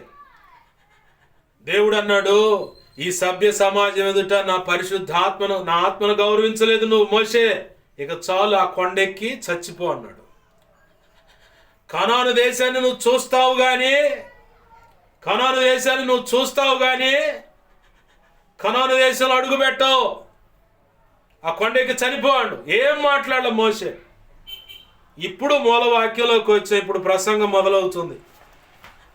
మరి ఇప్పుడు దా చెప్పింది ఏంటంటే ఉపోద్ఘాతమే. మూలవాక్యాన్ని మరొకసారి పరిచయం చేసుకుందాం. తుయతైరాలో ఉన్న సంఘపు దూతకి ఇలాగు వ్రాయమని, అగ్ని జ్వాలల వంటి కన్నులు, అపరంజిని పోలిన పాదములు కలిగిన దేవుని కుమారుడు చెప్పు సంగతులేమని కానీ ఆయన అంటున్నాడు, నీ క్రియలు నేను ఎరుగుదును, నీ ప్రేమను ఎరుగుదును, నీ విశ్వాసమును ఎరుగుదును, నీ పరిచర్యను ఎరుగుదును, నీ సహనమును నేను ఎరుగుదును, నీ మొదటి క్రియల కన్నా కడపటి క్రియలు నేను ఎరుగుదును. అయినను నీ మీద తప్పు ఒకటి మోపవలసి ఉన్నది. మోషే మీద కూడా దేవుడు తప్పు మోపుతున్నాడు. సభ్య సమాజం ఎదుట నా ఆత్మను గౌరవించలేదు. కనాను దేశాన్ని చూస్తావు కానీ అడుగు పెట్టవు. క్రీస్తు రక్తంలో కడగబడిన విశ్వాసి మొదలుకొని దేవుని చేత అభిషేకించబడి ఆల్మోస్ట్ ఇతను టాప్ సేవకురాలు అనుకున్న ఖచ్చితంగా యోర్దాన్ నది దగ్గర దెబ్బ అవుతాం. ఆ దెబ్బ అవ్వకుండా జాగ్రత్త పడటానికి ప్రభు మీద ఆధారపడాలి. ఆత్మీయ జీవితం పరిపక్వతలోకి వచ్చే కొద్దీ దేవుడు కోపగించుకునే విషయాలు ఇంకా తీవ్రంగా ఉంటాయి. ఆత్మీయత పసితనంలో ఉన్నప్పుడు, సేవలో ప్రారంభ దినాల్లో ఉన్నప్పుడు దేవుడు నీ మీద కోపపడే విధానం, నువ్వు ఎంత ఘోరమైన పొరపాట్లు చేసినా క్షమిస్తూనే ఓర్చుకొనే వస్తాడు. ఎందుకంటే తెలియదు కాబట్టి, కొన్ని పరిస్థితులు తర్ఫీదు ఇవ్వాలి కాబట్టి, కొన్ని ఉపదేశాల్లో కొంతమంది దైవజనుల ఉపదేశాల నుంచి కొన్ని సంగతులు అందించి నిన్ను సరిచేస్తూ ఉంటాడు కాబట్టి, లేదా స్థానిక దైవజనుడి ద్వారైనా, లేదు నువ్వు ఒక సేవకుడివై నువ్వు చెబుతున్నప్పుడైనా కొన్ని విషయాలు నీకు అందించి నిన్ను సరి చేసుకుంటూ ఉంటాడు కాబట్టి, ఇక ఆల్మోస్ట్ నువ్వు టాప్ స్థాయిలోకి వచ్చే విశ్వాసిగాను, పరిచయ సంఘ పెద్ద సేవకులుగా ఇప్పుడు దేవుడు కోప్పడే విధానం ఎక్కువ ఉంటుంది. కాలకృత్యాలు తీర్చుకొని శుభ్రం చేసుకునే విధానం నీకు తెలిసిన తర్వాత నువ్వు మళ్ళీ వచ్చి ఒక 20-30 సంవత్సరాల వయసు వచ్చిన తర్వాత ఒక కూతురుగాను కొడుకుగాను, అమ్మ నాకు శుభ్రం చేయండి, ఏముంటుంది అమ్మ? అడ్డగాడిదలా పెరిగావు, దున్నపోత, కడుక్కోవడం తెలియదని తిడతామన్నా చేస్తుంది, 4 బాధటమన్నా చేస్తుంది.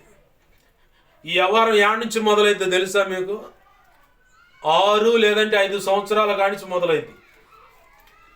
ఏది వాడు క్లీన్ చేసుకోవటం అనేది, ఆడపిల్లైనా మగ పిల్లగాడైనా కాలకృత్యాలకు వెళ్ళొచ్చిన తర్వాత శుభ్రం చేసుకోవటం అనేది 6 లేదా 5 సంవత్సరాల కానించి వాడికి నేర్పుద్ది తల్లి. ఆ అమ్మాయిగా నేర్పుద్ది, ఇలా శుభ్రం చేసుకోవాలి, ఇలా ఉండాలని. 20-30 సంవత్సరాలు వచ్చినప్పుడు నన్ను అంటే ఎట్ట కుదురుద్ది, పెట్టమని ఇచ్చుద్ది అంతే.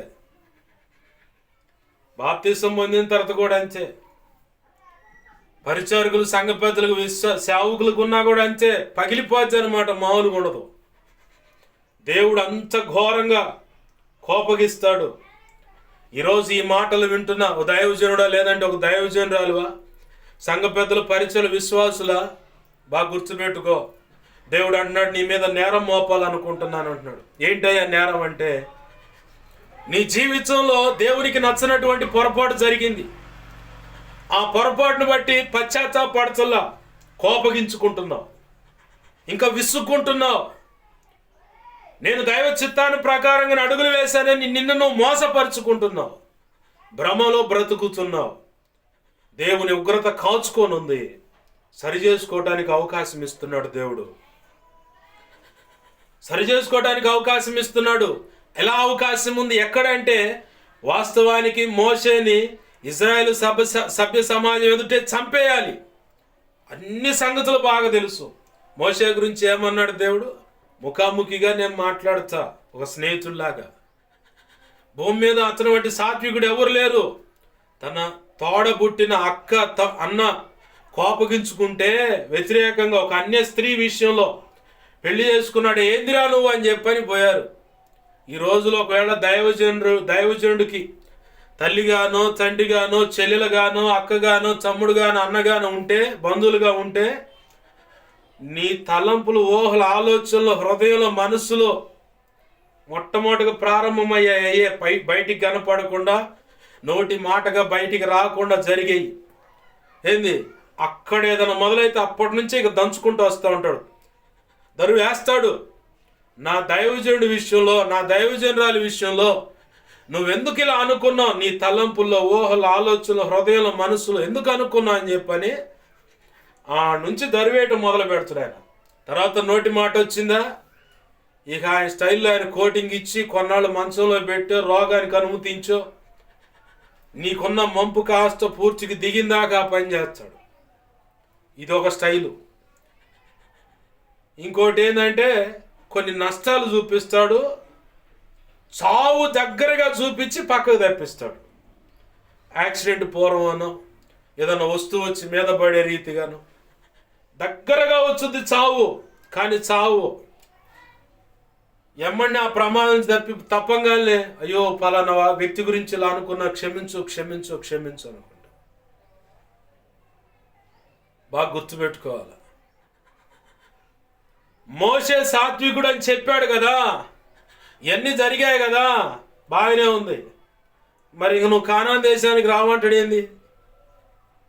ఆజ్ఞలన్నీ బాగుగా ఎరిగిన వ్యక్తికి శిక్షాదండన ఎక్కువ ఉంటుంది. అదే అన్నాడు ప్రభు. ఆయన చిత్తమును ఎరిగి కూడా అలాగూ చేయని వానికి అనేకమైన దెబ్బలు తగులుతాయి. ఆయన చిత్తం ఎరిగి, ఆయన చిత్తము తెలియక చేసిన వానికి తక్కువ దెబ్బలు తగులుతాయని రాసిందా లేదా సువార్త పుస్తకాల్లో? మరి ఆయన చిత్తం ఎరిగి కూడా నువ్వు ఆ పని చేయకపోతే, మరి నా రోగం తగ్గట్లేదు, నా పరిస్థితి మారట్లేదు అంటే అడుగేయి, అన్ని పరిస్థితులు సరి చేయబడతాయి. దేవుడు నీకు చెప్పాడా నువ్వే సరి చేయబడాలని? నువ్వు సరి చేసుకో, మిగతా అన్ని నీ పిల్లలు సెట్ అవుతారు, నీ పరిస్థితులు సెట్ అవుతాయి, ఆరోగ్యం సెట్ అవుతుంది, ఆర్థిక ఇబ్బందులు, పరిస్థితులు అన్నీ సెట్ అయిపోతే సకల ఆశీర్వాదాలు నువ్వు పొందుతావు. నేను కరెక్టేనండి అనుకుంటే నువ్వు అట్నే దంచబడతానే ఉంటావు. దేవుడు తెలీదా నువ్వు కరెక్ట్గా ఉన్నావో లేదని? దేవుడే చెబుతున్నాడు. బాగా గుర్తుపెట్టుకోవాలి ఈ విషయాన్ని. దైవజనుడు షాలేం రాజు గారు చెప్పాడంటే వాళ్ళ అమ్మగాను తోడబుట్టిన వాళ్ళందరికీ, మావోడే అని చెబుతున్నాడు అని చెప్పి నువ్వు మాటలు తీసుకుంటే నువ్వు నాశనం అయిపోవచ్చు, నరకానికి కూడా పోవచ్చు. దేవుడు మాట్లాడుతున్నాడు ఈ మాట అని చెప్పని తీసుకొని ఏమైనా పొరపాటు ఉంటే సరి చేసుకున్నావా, ధన్యుడివి, ధన్యురాలివి. లేదు, సరి చేసుకునేంత మనసు నీకు రాకపోతే నీకు నచ్చిన దైవజనుడు ఎక్కడైనా సంఘం ఉంటే అక్కడికి వెళ్ళిపో, ఆడకి వెళ్ళిపోయి అక్కడే పెరగండి. నేను సిగ్గుపడను, బాధపడను.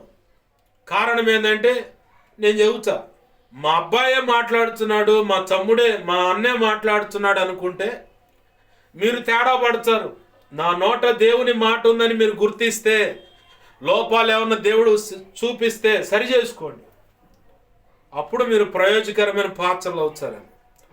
ఒకవేళ ఈ ప్రాంతంలో ఎవరైనా మా గురించి మా సంగతులు అని చెప్పాను అనుకుంటే నేను పొరపాటును కూడా చెప్పను. దేవునికి దేవుడే దీనికి సాక్షి.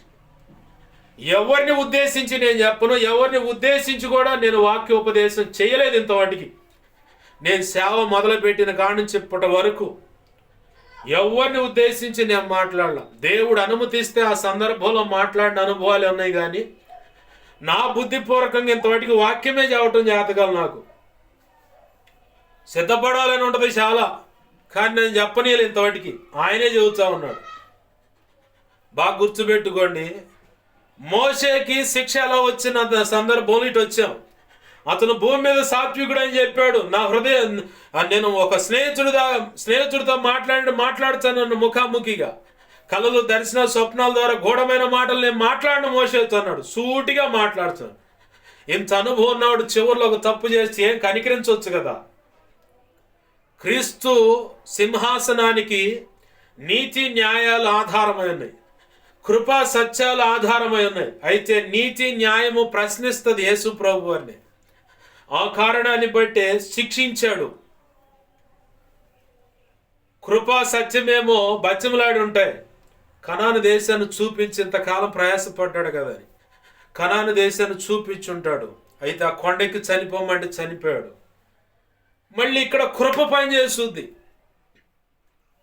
కృప పనిచేసింది కాబట్టి యేసు ప్రభు వారు కన్యక గర్భవాసాన్ని భూమి మీదకి వచ్చి 33.5 సంవత్సరాలు బ్రతికి 3.5 సంవత్సరాలు సేవ చేసి శిలువ మ్రాను మీదకి ఎక్కి ప్రాణం పెట్టి మృతుడై 3 రోజులు సమాధి చేయబడితే ఆ 3 దినాలు భూమికి అడుగు భాగంలో ఉన్న పరదేశు, పాతాళం 2 పక్క పక్కనే ఉంటాయి. పాతాళంలో ఇంకొక భాగం నరకం ఉంది. ఈ పరదేశు సపరేట్గా ఉంటుంది. ఈ పరదేశంలో ఉన్న వాళ్ళందరిలో మోషే లేడా? ఉన్నాడు. మోషే కూడా సువార్త అందింది. మొత్తాన్ని చెరగాను మధ్యాకాశాన్ని తీసుకెళ్ళి పెట్టాడు. ఆమెను హల్లెలూయా. ప్రభు రెండో రాకడ ఎక్కడికి ఉంటుందంటే మధ్యాకాశానికి. ఈ లోపల సంఘం శ్రమలు ఎదుర్కోవాల్సిందే, కఠినమైన పరిస్థితులు అనుభవించాల్సిందే. ఆ కఠినమైన పరిస్థితులు శుద్ధ సువర్ణంగా మారాల్సిందే. అప్పుడు శుద్ధ సువర్ణంగా మారిన ఆ జాబితాలో ఉన్న భక్తులు మాత్రమే ఆయన ఎదుర్కొంటారు. సమాధులు తెరవబడటం, ఆయన ఎదుర్కోవటం, క్రీస్తు న్యాయపీఠాన్ని ఎదుర్కోవటం, తీర్పు జరగటం, తీర్పులో నువ్వు శుద్ధ సువర్ణంగా నిలబడ్డ ఆ సమాజమే పరలోకానికి వెళ్ళిపోద్ది. ఆడ కూడా గలిబిలి చెందావా అంత్య దశపై అవతలేస్తాడు. బాగా గుర్తుపెట్టుకోవాలి. మరి ఇప్పుడు నాకుంది అవకాశం అంటే లేదు. అదే వచ్చింది సమస్య. మోషేకైతే ఆ రోజు చనిపోయిన ఒక రోజు ఉందన్నది. త్రికాల జ్ఞాని అని యేసు ప్రభు వారు భవిష్యత్తుని ఎరిగిన వాడే ఒక ఆలోచనతో ఉన్నాడు కాబట్టి ఆ కొండకి చచ్చిపోండు. ఇప్పుడు నాకు కూడా ఉంది అవకాశం అంటే లేదండో, లేదు, అవకాశం లేదు. మరి నేను పరలోకానికి వెళ్ళటం ఎలా? నాకు మార్గం ఏంటంటే అదే సస్పెన్స్. అయితే ఈ బ్రతుకు కాలమంతా ప్రభు భూమి మీద నీకు నిర్ణయించిన ఆయుష్కాలమంతా కృతజ్ఞత కలిగి ఎక్కడ హెచ్చిపోకుండా నిన్ను అతిశయించే రీతిగా నీ మనస్సు, హృదయాన్ని, తలంపు, లోహల ఆలోచనలను అతిశయించే రీతిగా చేసుకోకుండా అణుచుకుంటూ ఎలా ప్రభు వాక్యం మీద ఆధారపడి, ప్రభు కృప మీద ఆధారపడి, ఆయన మీద ఆనుకొని, నాదంటూ ఏమీ లేదు ప్రభు, అంతా నీవే, నాకు సహాయం చేయంటూ ఆయన పాదాలు పట్టుకొని అడుగులు వేసినప్పుడు ఆయన నిర్ణయ కాలంలో, ఆయన అనుకున్న ఘడియలో నిన్ను అంగీకరిస్తాడు. ఆమేన్, హల్లెలూయా.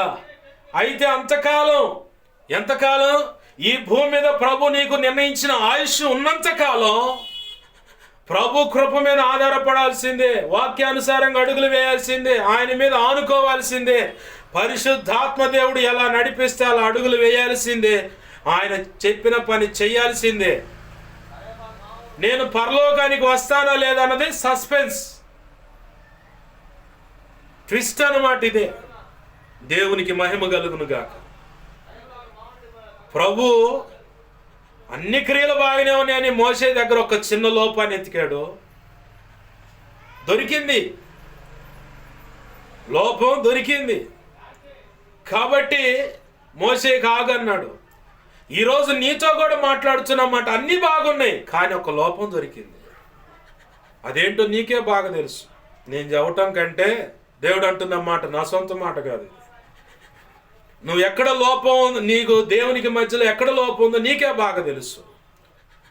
ఆ లోపాలన్నీ దేవుని ఎదుట ఒప్పుకొని విడిచిపెట్టి ఆయన భూమి మీద నిర్ణయించిన ఆయుష్కాలం అంతా ఆయన పని యథార్థంగా నమ్మకంగా చేసి, ప్రభు పిలిచాడా, సరే వస్తున్నాం ప్రభు అని వెళ్ళిపోవటమే. పరలోకానికి నువ్వు వస్తావా రావా, పరలోకంలో ప్రభు నిర్ణయించిన మెప్పు ఘనత మహిమ బహుమతులు ఉంటాయా లేవన్నది ఎంత సస్పెన్స్. మరి ఇది ఎప్పుడు తెలుస్తుంది అంటే క్రీస్తు న్యాయపీఠం ఎదుట మాత్రమే తెలుస్తుంది. ఆమేన్, హల్లెలూయా. మోషేకైతే యేసయ్య వచ్చి చనిపోయి 1000 సంవత్సరాలు.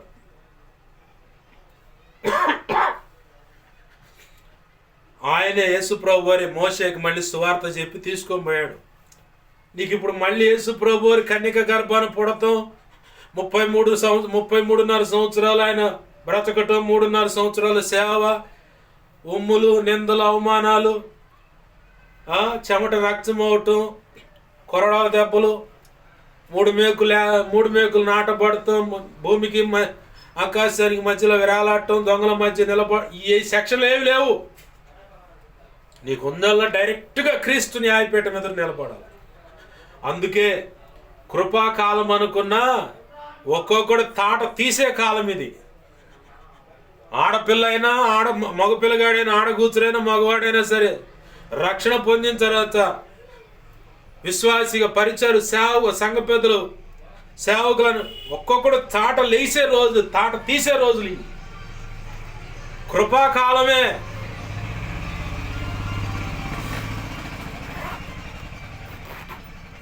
ఏంటిది? కృపాకాలమే. ఒక్కొక్కడు తాట లేచిపోయే కాలం కూడా ఇది. ఏ చిన్న పొరపాటు చేసినా ఇంకా ప్రత్యామ్నాయం లేదు. ప్రత్యామ్నాయం అంటే ఇంకొక మార్గం లేదు. ఉన్నదల్లా ఒకటే మార్గం.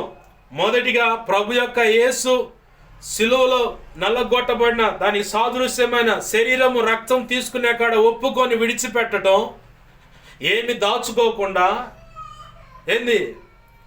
ఇక లేదు ప్రత్యామ్నాయం. ఇంక ఉంటే డైరెక్ట్గా వెళ్ళిపోయి క్రీస్తు న్యాయపీఠం నిలబడుతుంది. నువ్వు సేవ చేసేటప్పుడైనా సంఘ పెద్దగా పరిచారకులుగా విశ్వాసులుగా ఉన్నప్పుడు నీ జీవితంలో జరిగిన పొరపాట్లు, అవిధేయతలు, అతిక్రమ దోషాలు, ఆజ్ఞాతిక్రమాలు, పాపాలు ఏమున్నా సరే లెక్క కట్టబడ్డాయన్నీ ప్రభు చిత్తమైతే ఆయన కృప తెలిస్తే ఆ ప్రభు శరీర రక్తాల దగ్గర నువ్వు వాటిని విడిచిపెట్టి వదిలేసుకోవాలి. అప్పుడు కడిగివేయబడతాయి. ఇక రెండో ప్రత్యామ్నాయం ఏదైనా ఉందంటే, అంటే రెండో పరిష్కార మార్గం ఏదైనా ఉందంటే క్రీస్తు న్యాయపీఠమే. ఇంకా డైరెక్ట్గా అడగపోవచ్చు, ఇక ఆయన లెక్క చూపిస్తాడు. నువ్వు ఒప్పుకొని అన్నీ కూడా ఒక గ్రంథంలో రాసి ఉంటాయి నీ పేరట. అన్ని వరుసగా చెప్తా ఉంటాడు. ఇది నిజమా కాదా ఏంటి చెప్పు, నువ్వు ఒప్పుకుంటేనే అది. లేదా అట్టండి అదే నీకెవరు సువార్త చెప్పలే, అదే అదే లేదా నోరమై పనికి మాలినోడు అని చెప్పని. రక్షణ పొందకుండా కూడా పోయిన సువార్తన్న ఆడేం ఉండదు అవకాశం. మా సేవకులు చాలా మంది ఉంది, అవకాశం ఉంది, పలానా పత్రికల్లో ఇలా ఉందని. అది ఆల్రెడీ జరిగిపోయిన సంగతి చెప్పేది. నిన్నేదో నీ వాళ్ళు ఎవరైనా రక్షణ పొందకుండా జారిపోయి ఉంటే, వాక్యం విని విశ్వసించి జారిపోయిన వాళ్ళు ఉంటే వాళ్ళని మభ్యపరచడానికే తప్ప ఉపయోగకరంగా ఏం లేదు. ఒకవేళ ప్రభు చిత్తంలో ఉందనుకో వాళ్ళు ధన్యులే. వాస్తవానికైతే లేదు ఈ అవకాశం. భూమి మీద ఉండగానే రక్షణ పొందాలా? రక్షణ పొంది నువ్వు నమ్మకంగా యథార్థంగా బ్రతకాల. లేదంటే మళ్ళీ యేసయ్య వచ్చి నిన్ను తీసుకుపోవటానికి ఏమీ లేదు. మోషేకైతే అవకాశం ఉంది, నీకు లేదు. అది ప్రమాద పంచుల్లో ఉన్నావు. పొరపాట్లుంటే సేవకుడువైనా సేవకురాలువైనా సంఘ పెద్దల పరిచయం ఎవరైనా సరే సరి చేసుకుందాం. దేవుని పాదాలు పట్టుకొని ప్రార్థన చేద్దాం. రండి ప్రార్థన చేద్దాం. ప్రేమగల మా కన్న తండ్రి యేసయ్యా, నీకు వందనాలు, కృతజ్ఞతాస్తుతులు మా తండ్రి. పక్షిరాజు ఎలా అయితే అనుభవాలు ఉంటాయో ఆ విషయాలు మాకు తేటగా తెలియపరిచారు. అలాగనే ఇదిగో ప్రభువా, అరణ్య యాత్రలో ఉన్నటువంటి మా పితరులు చేసిన పొరపాట్ల వల్ల మేము చేయకూడదని కూడా మీరు చెప్తా ఉన్నారు. మోషేకి ఆనాడైతే నీళ్ల దగ్గర ఆ రాయితో మాట్లాడమంటే ఆ రాయిని కొట్టాడయ్యా. సభ్య సమాజం ఎదుట నా ఆత్మను ఎందుకు గౌరవించలేదని ఆనాడు కోపగించి మోషేని యోర్దాను దాటనీయకుండా ఆ కొండ ఎక్కించి ఆ కొండ మీద నుంచే కనాను దేశాన్ని చూపించావు. ఆ కొండ మీదే అతను మృతురయ్యేలాగా అనుమతించావు ప్రభువా. మళ్ళీ నీవు ఈ భూమి మీద ఒక సశరీరుడిగా రక్త మాంసాల పాలివాడైన వాడిగా ఇదిగోచండి కన్యకైన మరియమ్మ గర్భాన పుట్టి ఇదిగో ప్రభువా భూమి మీద 33.5 సంవత్సరాలు మీరు బ్రతికి 3.5 సంవత్సరాలు సేవ చేసి మృతుడై 3 రోజులు ఆ పాతాళంలోనే ఆ పరదేశంలోనే ఉండి అక్కడున్నటువంటి మృతులకి సువార్త అందించి వారిలో మోషే కూడా ఉన్నాడు. అలానే ఎత్తుకొని వెళ్ళావయ్యా. లోతు ఉన్నాడు, అబ్రహాము, లోతు కుమార్తెలు రూత్ అని ఎందరో శాపగ్రస్తమైన వారికి కూడా సువార్త అందించావు. చెరగా పరదేశుగా తీసుకొని వెళ్ళి మధ్యాకాశంలో పెట్టావు. మేము ఎదుర్కోవాల్సింది ఇక మధ్యాకాశంలోనే నిన్ను. ఈ భూమి మీద మాకు మళ్ళీ వేరొక పరిష్కార మార్గం లేదయ్యా. అయితే పరిశుద్ధ శరీరక్తాలు తీసుకునేటప్పుడు ఒప్పుకొని విడిచిపెట్టడం, లేదా డైరెక్ట్గా క్రీస్తు న్యాయపీఠాన్ని ఎదుర్కొని ఆనాడు నీ చేత గద్దింపులు ఎదుర్కోవటమా, లేదంటే నిత్య నరకంలో పట్టమా, లేదా నువ్వు కృపదలిస్తే మెప్పు ఘనత మహిమ బహుమతులు అందుకొని నిత్యత్వంలో ప్రవేశించి వధువులో నువ్వు నిర్ణయించిన ఆ ఉన్నత స్థానంలో నిలవటం, వీటి మీద ఆధారపడిందా? ఇప్పుడంతా మాకు ప్రత్యాయం అనేది ఒకటే, నీ మీద ఆనుకోవాలి, నీ కృప మీద ఆధారపడాలి. నీ వాక్యము నీ ఆత్మ చెప్పిన రీతిగా అడుగులు వేసి భూమి మీద అయ్యా మా ఆయుష్కాలం అంతా నీ పని చేసి ధన్యులం అవ్వాలి. మేము పరలోకంలోకి వెళ్తామా లేదా అన్నది క్రీస్తు న్యాయపీఠమే తేల్చి చెప్తుందని అది సస్పెన్స్ అని చెబుతున్నాం ప్రభువా. దేవా కనికరించమని కార్యము జరిగించమని ఈ మాటలు విన్న ప్రతి ఒక్కరు, ఈ ప్రార్థనలు ఏకీపిస్తున్న ప్రతి ఒక్కరు వారి లోపాలు ఏమోనని ఎదుట ఒప్పుకుంటున్నట్లయితే దయతో క్షమించు, సరిచేయండి దేవా. యవన ఆడపిల్లలైన మగపిల్లలు ఎలా ఉండాలో కూడా విషయాలు తెలియపరుస్తూ ఉన్నారు. భర్త విషయంలో ఇదిగోచండి దేవా, భర్తకు నచ్చని విషయాలు భార్య చేస్తే కోపగిస్తాడని దేవా, ఆ విషయాలు కూడా ఈరోజు నువ్వు మాట్లాడుతాను. నీకు వందనాలయ్యా. అవునయ్యా, ఏ భార్య విషయంలోనే ఏ భర్త కూడా తన భార్య అలా ఇలా విచ్చలవిడిగా ఉండాలని కోరుకోడు. విచ్చలవిడిగా ఉండేటువంటి వ్యక్తి అయితే భార్యగా పనికిరాదని విడాకులైన ఇస్తారు, లేదంటే విడిచేసి పోతారు. కాదుకూడదని దేవా కోపగించుకుంటే చంపి పడేస్తున్న వాళ్ళు చాలా మంది ఉన్నారు ఈ రోజులో. క్రీస్తు ప్రేమ అయితే అది దానికి దేవ సమ్మతించట్లేదు, కానీ సాధ్యమైతే సహించమని, శరీర అక్రమ సంబంధాలు ఉంటే విడిచేయమని, లేదా ఓర్చుకోవాలని చెప్పని క్రీస్తు న్యాయపీఠం సాక్ష్యం ఇస్తుంది. భర్త అయినా సరే భార్య ఎదుట తప్పుగా నడిస్తే ఓర్చుకోలేదు, పరస్త్రీని చూస్తే ఓర్చుకోలేదు. మరి ఒక భార్య తనకు నచ్చని రీతిగా తన భార్య అడుగులు వేస్తుంటే ఏ భర్త ఒప్పుకోడయ్యా? క్రీస్తు రక్తంలో కడగబడిన మేమంతా నీకు ప్రదానం చేయబడినటువంటి వారం. మేము విచ్చలవిడిగా బ్రతికితే నువ్వు కూడా ఒప్పుకోవు ప్రభువా. అయా దయతో కనికరించమని కార్యము జరిగించి నువ్వు మాత్రం మహిమ పొందమని మా ప్రియుడు మా రక్షకుడైన యేసయ్య ఉన్నతనంత శక్తిగల నామములోని నీ వాక్యాన్ని హెచ్చించుకుంటూ నీ నామాన్ని గణపరుచుకుంటూ నన్ను మమ్మల్ని చేతులకు అప్పచెప్పుకుంటూ అయా నిన్ను మహింపరుచుకుంటున్నాం. మాకు మా మీద ఇంకెవరికైనా కళలో నిద్రలో దర్శన స్వప్నాలు చూపించబడ్డ సమస్త చీకటి శోధనటి ప్రభావం నీ మహాపునరుద్ధాన శక్తిని బట్టి శిలువ రక్తాన్ని బట్టి యేసు నామములో బంధిస్తున్నాను, లయపరుస్తున్నాను. బంధించి లయపరిచిన కృతజ్ఞతాస్తుతులయ్యా. మాకు మా మీద ఇంకెవరికైనా కళలో నిద్రలో దర్శన స్వప్నాలు చూపించబడ్డ సమస్త మంచి కళ్ళు మంచి దర్శనం మంచి స్వప్న నిద్రలో చూసి సమస్త మంచి యేసు నామములో నీ మహా పునరుద్ధాన శక్తిని సిలువ రక్తాన్ని బట్టి త్వరపెట్టేవి జరుగును గాక, నెరవేర్చబడునుగా. త్వరపెట్టేవి జరిగేలా చేసి నెరవేర్చినందుకు కృతజ్ఞతాస్తుతులు, కృతజ్ఞతాస్తుతులు, కృతజ్ఞతాస్తుతులే. నా కోసం ప్రార్థించండి అయ్యా, మా కోసం ప్రార్థించండి. నా రీతులు అడుగుతున్న ప్రతి ఒక్కరు అవసరతలు తీర్చండి. మా సంఘ దైవజనుడు తెలియపరిచి ప్రార్థన చేయించమని, దైవజనుడు ద్వారా మా సంఘం తెలియపరచమని అడుగుతున్నాం. ప్రతి ఒక్కరు అవసరతలు యేసు నామములో తీర్చబడును గాక. నా కోసం, పరిచర్య కోసం గతంలో ఇప్పుడే నీకు ముందైనా ఉపవసించి వ్యక్తిగతం కుటుంబ ప్రార్థన అనేక రీతులుగా ప్రార్థన చేస్తున్న ప్రతి బిడ్డను దీవించండి, దర్శించండి, రక్షించండి. ఆధ్యాత్మిక, భౌతిక, ఆర్థిక, ఆరోగ్యపరంగా కొలత లేని దీవెలించి బలపరిచి అభిషేకించి నీ సేవలో గొప్పగా వాడుకోండి. అన్ని విధాలు, అన్ని విషయాలు కృపానుగ్రహించమని, ఈ వారంలో నా సంఘ క్రమాలన్నీ దీవెనకరంగా జరిగించమని, సాయంకాల వేళ జరిగే ఆరాధనలన్నీ జయకరంగా జరిగించు. ఇది మొదలుకొని భూమి మీద ప్రపంచవ్యాప్తంగా జరుగుతున్న ప్రతి ఆరాధన ఆశీర్వాదకరంగా జరిగించు. ఈ వారంలో ఉన్న సంఘ క్రమాలన్నీ దీవెనకరంగా జరిగించు. క్రిస్మస్ ఆరాధనలు అన్ని విషయాలు మీరు చూడండి అయ్యా. నీవే కార్యము జరిగించమని, నీ చిత్తానికి సమస్తాన్ని నన్ను మమ్మల్ని అప్పచెప్పుకుంటూ యేసయ్య ఉన్నతనంత శక్తిగల నామమున అడిగి వేడుకొని ప్రార్థించి 2 తిమోతి 1:12 నన్ను మమ్మల్ని చేతులకు అప్పచెప్పి మాయంపరుచుకుంటున్నాం మా తండ్రి. మత్తయి 18:18, మత్తయి 16:18 ప్రకారం యేసు నామములో సమస్తం అడిగి పొందుకొని నిన్ను మహింపరుచుకుంటున్నాం మా తండ్రి. ఆమేన్.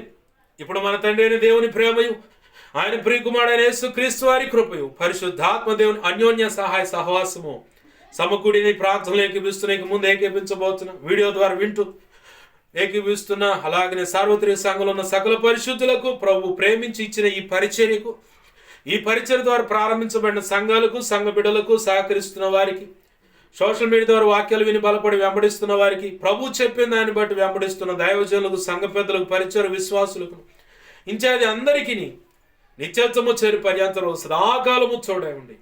ఎటువంటి నింద, అడ్డు ఆటంకాలు లేకుండా క్రీస్తు న్యాయపీఠాన్ని ధైర్యంగా ఎదుర్కొని ఆనాడు ప్రభు చేత బలా మంచి దాసుడు, మంచి దాసురాలని మెప్పు, ఘనత, మహిమ, బహుమతులు అందుకొని నిత్యత్వంలో ప్రవేశించి వధువులో నిర్ణయించిన ఉన్నత స్థానంలో నిలిచి యుగ యుగాలు ఆయనతో కలిసి నిత్య రాజ్య పరిపాలన చేసే భాగ్యం కలుగు చేయునుగాక. ఆమేన్. అలాగ చేసిన యేసయ్యకు కృతజ్ఞత, స్తుతి, ఘనత, మహిమ, ప్రభావాలు యుగములకు పూర్వమును, యుగముల అనంతరము, యుగ యుగాలు, సర్వయుగాలు ఆయనకే చెల్లునుగాక, చెందునుగాక, కలుగునుగాక. ఆమేన్. యేసు రక్తమునకేచ, ప్రభేసు రక్తమునకేచ, ప్రభేసునామను సంపూర్ణమైన విజయం కలుగునుగాక. ఆమేన్. అపోవాది వాడి దూతలు, చీకటి, అంధకార శక్తులకి అవి ఎంత ప్రమాదకర మంత్ర ప్రయోగాలని, ఆదివారం అమావాస్యని, అయా కొలుపులు, మొక్కుబళ్ళని ఉంటే వాడన్న మేమన్నాడు లేదో చావాలని చెప్పని, ఏ రీతిగా ఎవరు ఎక్కడ ఎలాంటి నరబలులు అని చెప్పని, పశువులను బలించడం, ఇలా ఏ కోణలు ఎక్కడ ఏ కీడు యేసు నామములో వాటి అన్నిటికీ అనంతనాశనం, సర్వనాశనం, నిత్యనాశనం కలుగును గాక. యుద్ధం యెహోవాదే. వారు ఆశించిన కీడు రివర్సే, వారి ఊహించిన ఘోరమైన కీడుగా వాళ్ళకే సంభవించును గాక. ఆమేన్. యుద్ధం యెహోవాదే. ఇటు బంధకాల్లో విరిపించబడు ప్రతి ఒక్కరికి యేసు నామములో ఇప్పుడే విడుదల కలుగును గాక. ఆమేన్. యేసు రక్తమునకే జయం, ప్రభేసు రక్తమునకే జయం, ప్రభేసు నామమున సంపూర్ణమైన విజయం కలుగును గాక. ఆమేన్. యుద్ధం యెహోవాదే. యేసు రక్తమునకే జయము, జయము, జయము, జయం. వాటిని ఆశ్రయించిన వారిని దేవా నీకు అప్పచెప్తున్న యెహోవా ఈరే. ఆమేన్. హల్లెలూయా, హల్లెలూయా, హల్లెలూయా. అందరికి వందనాలు. ప్రభు యొక్క మహా ఉచిత కృప మనందరికీ చూడండి నడిపించును గాక. ఆమేన్.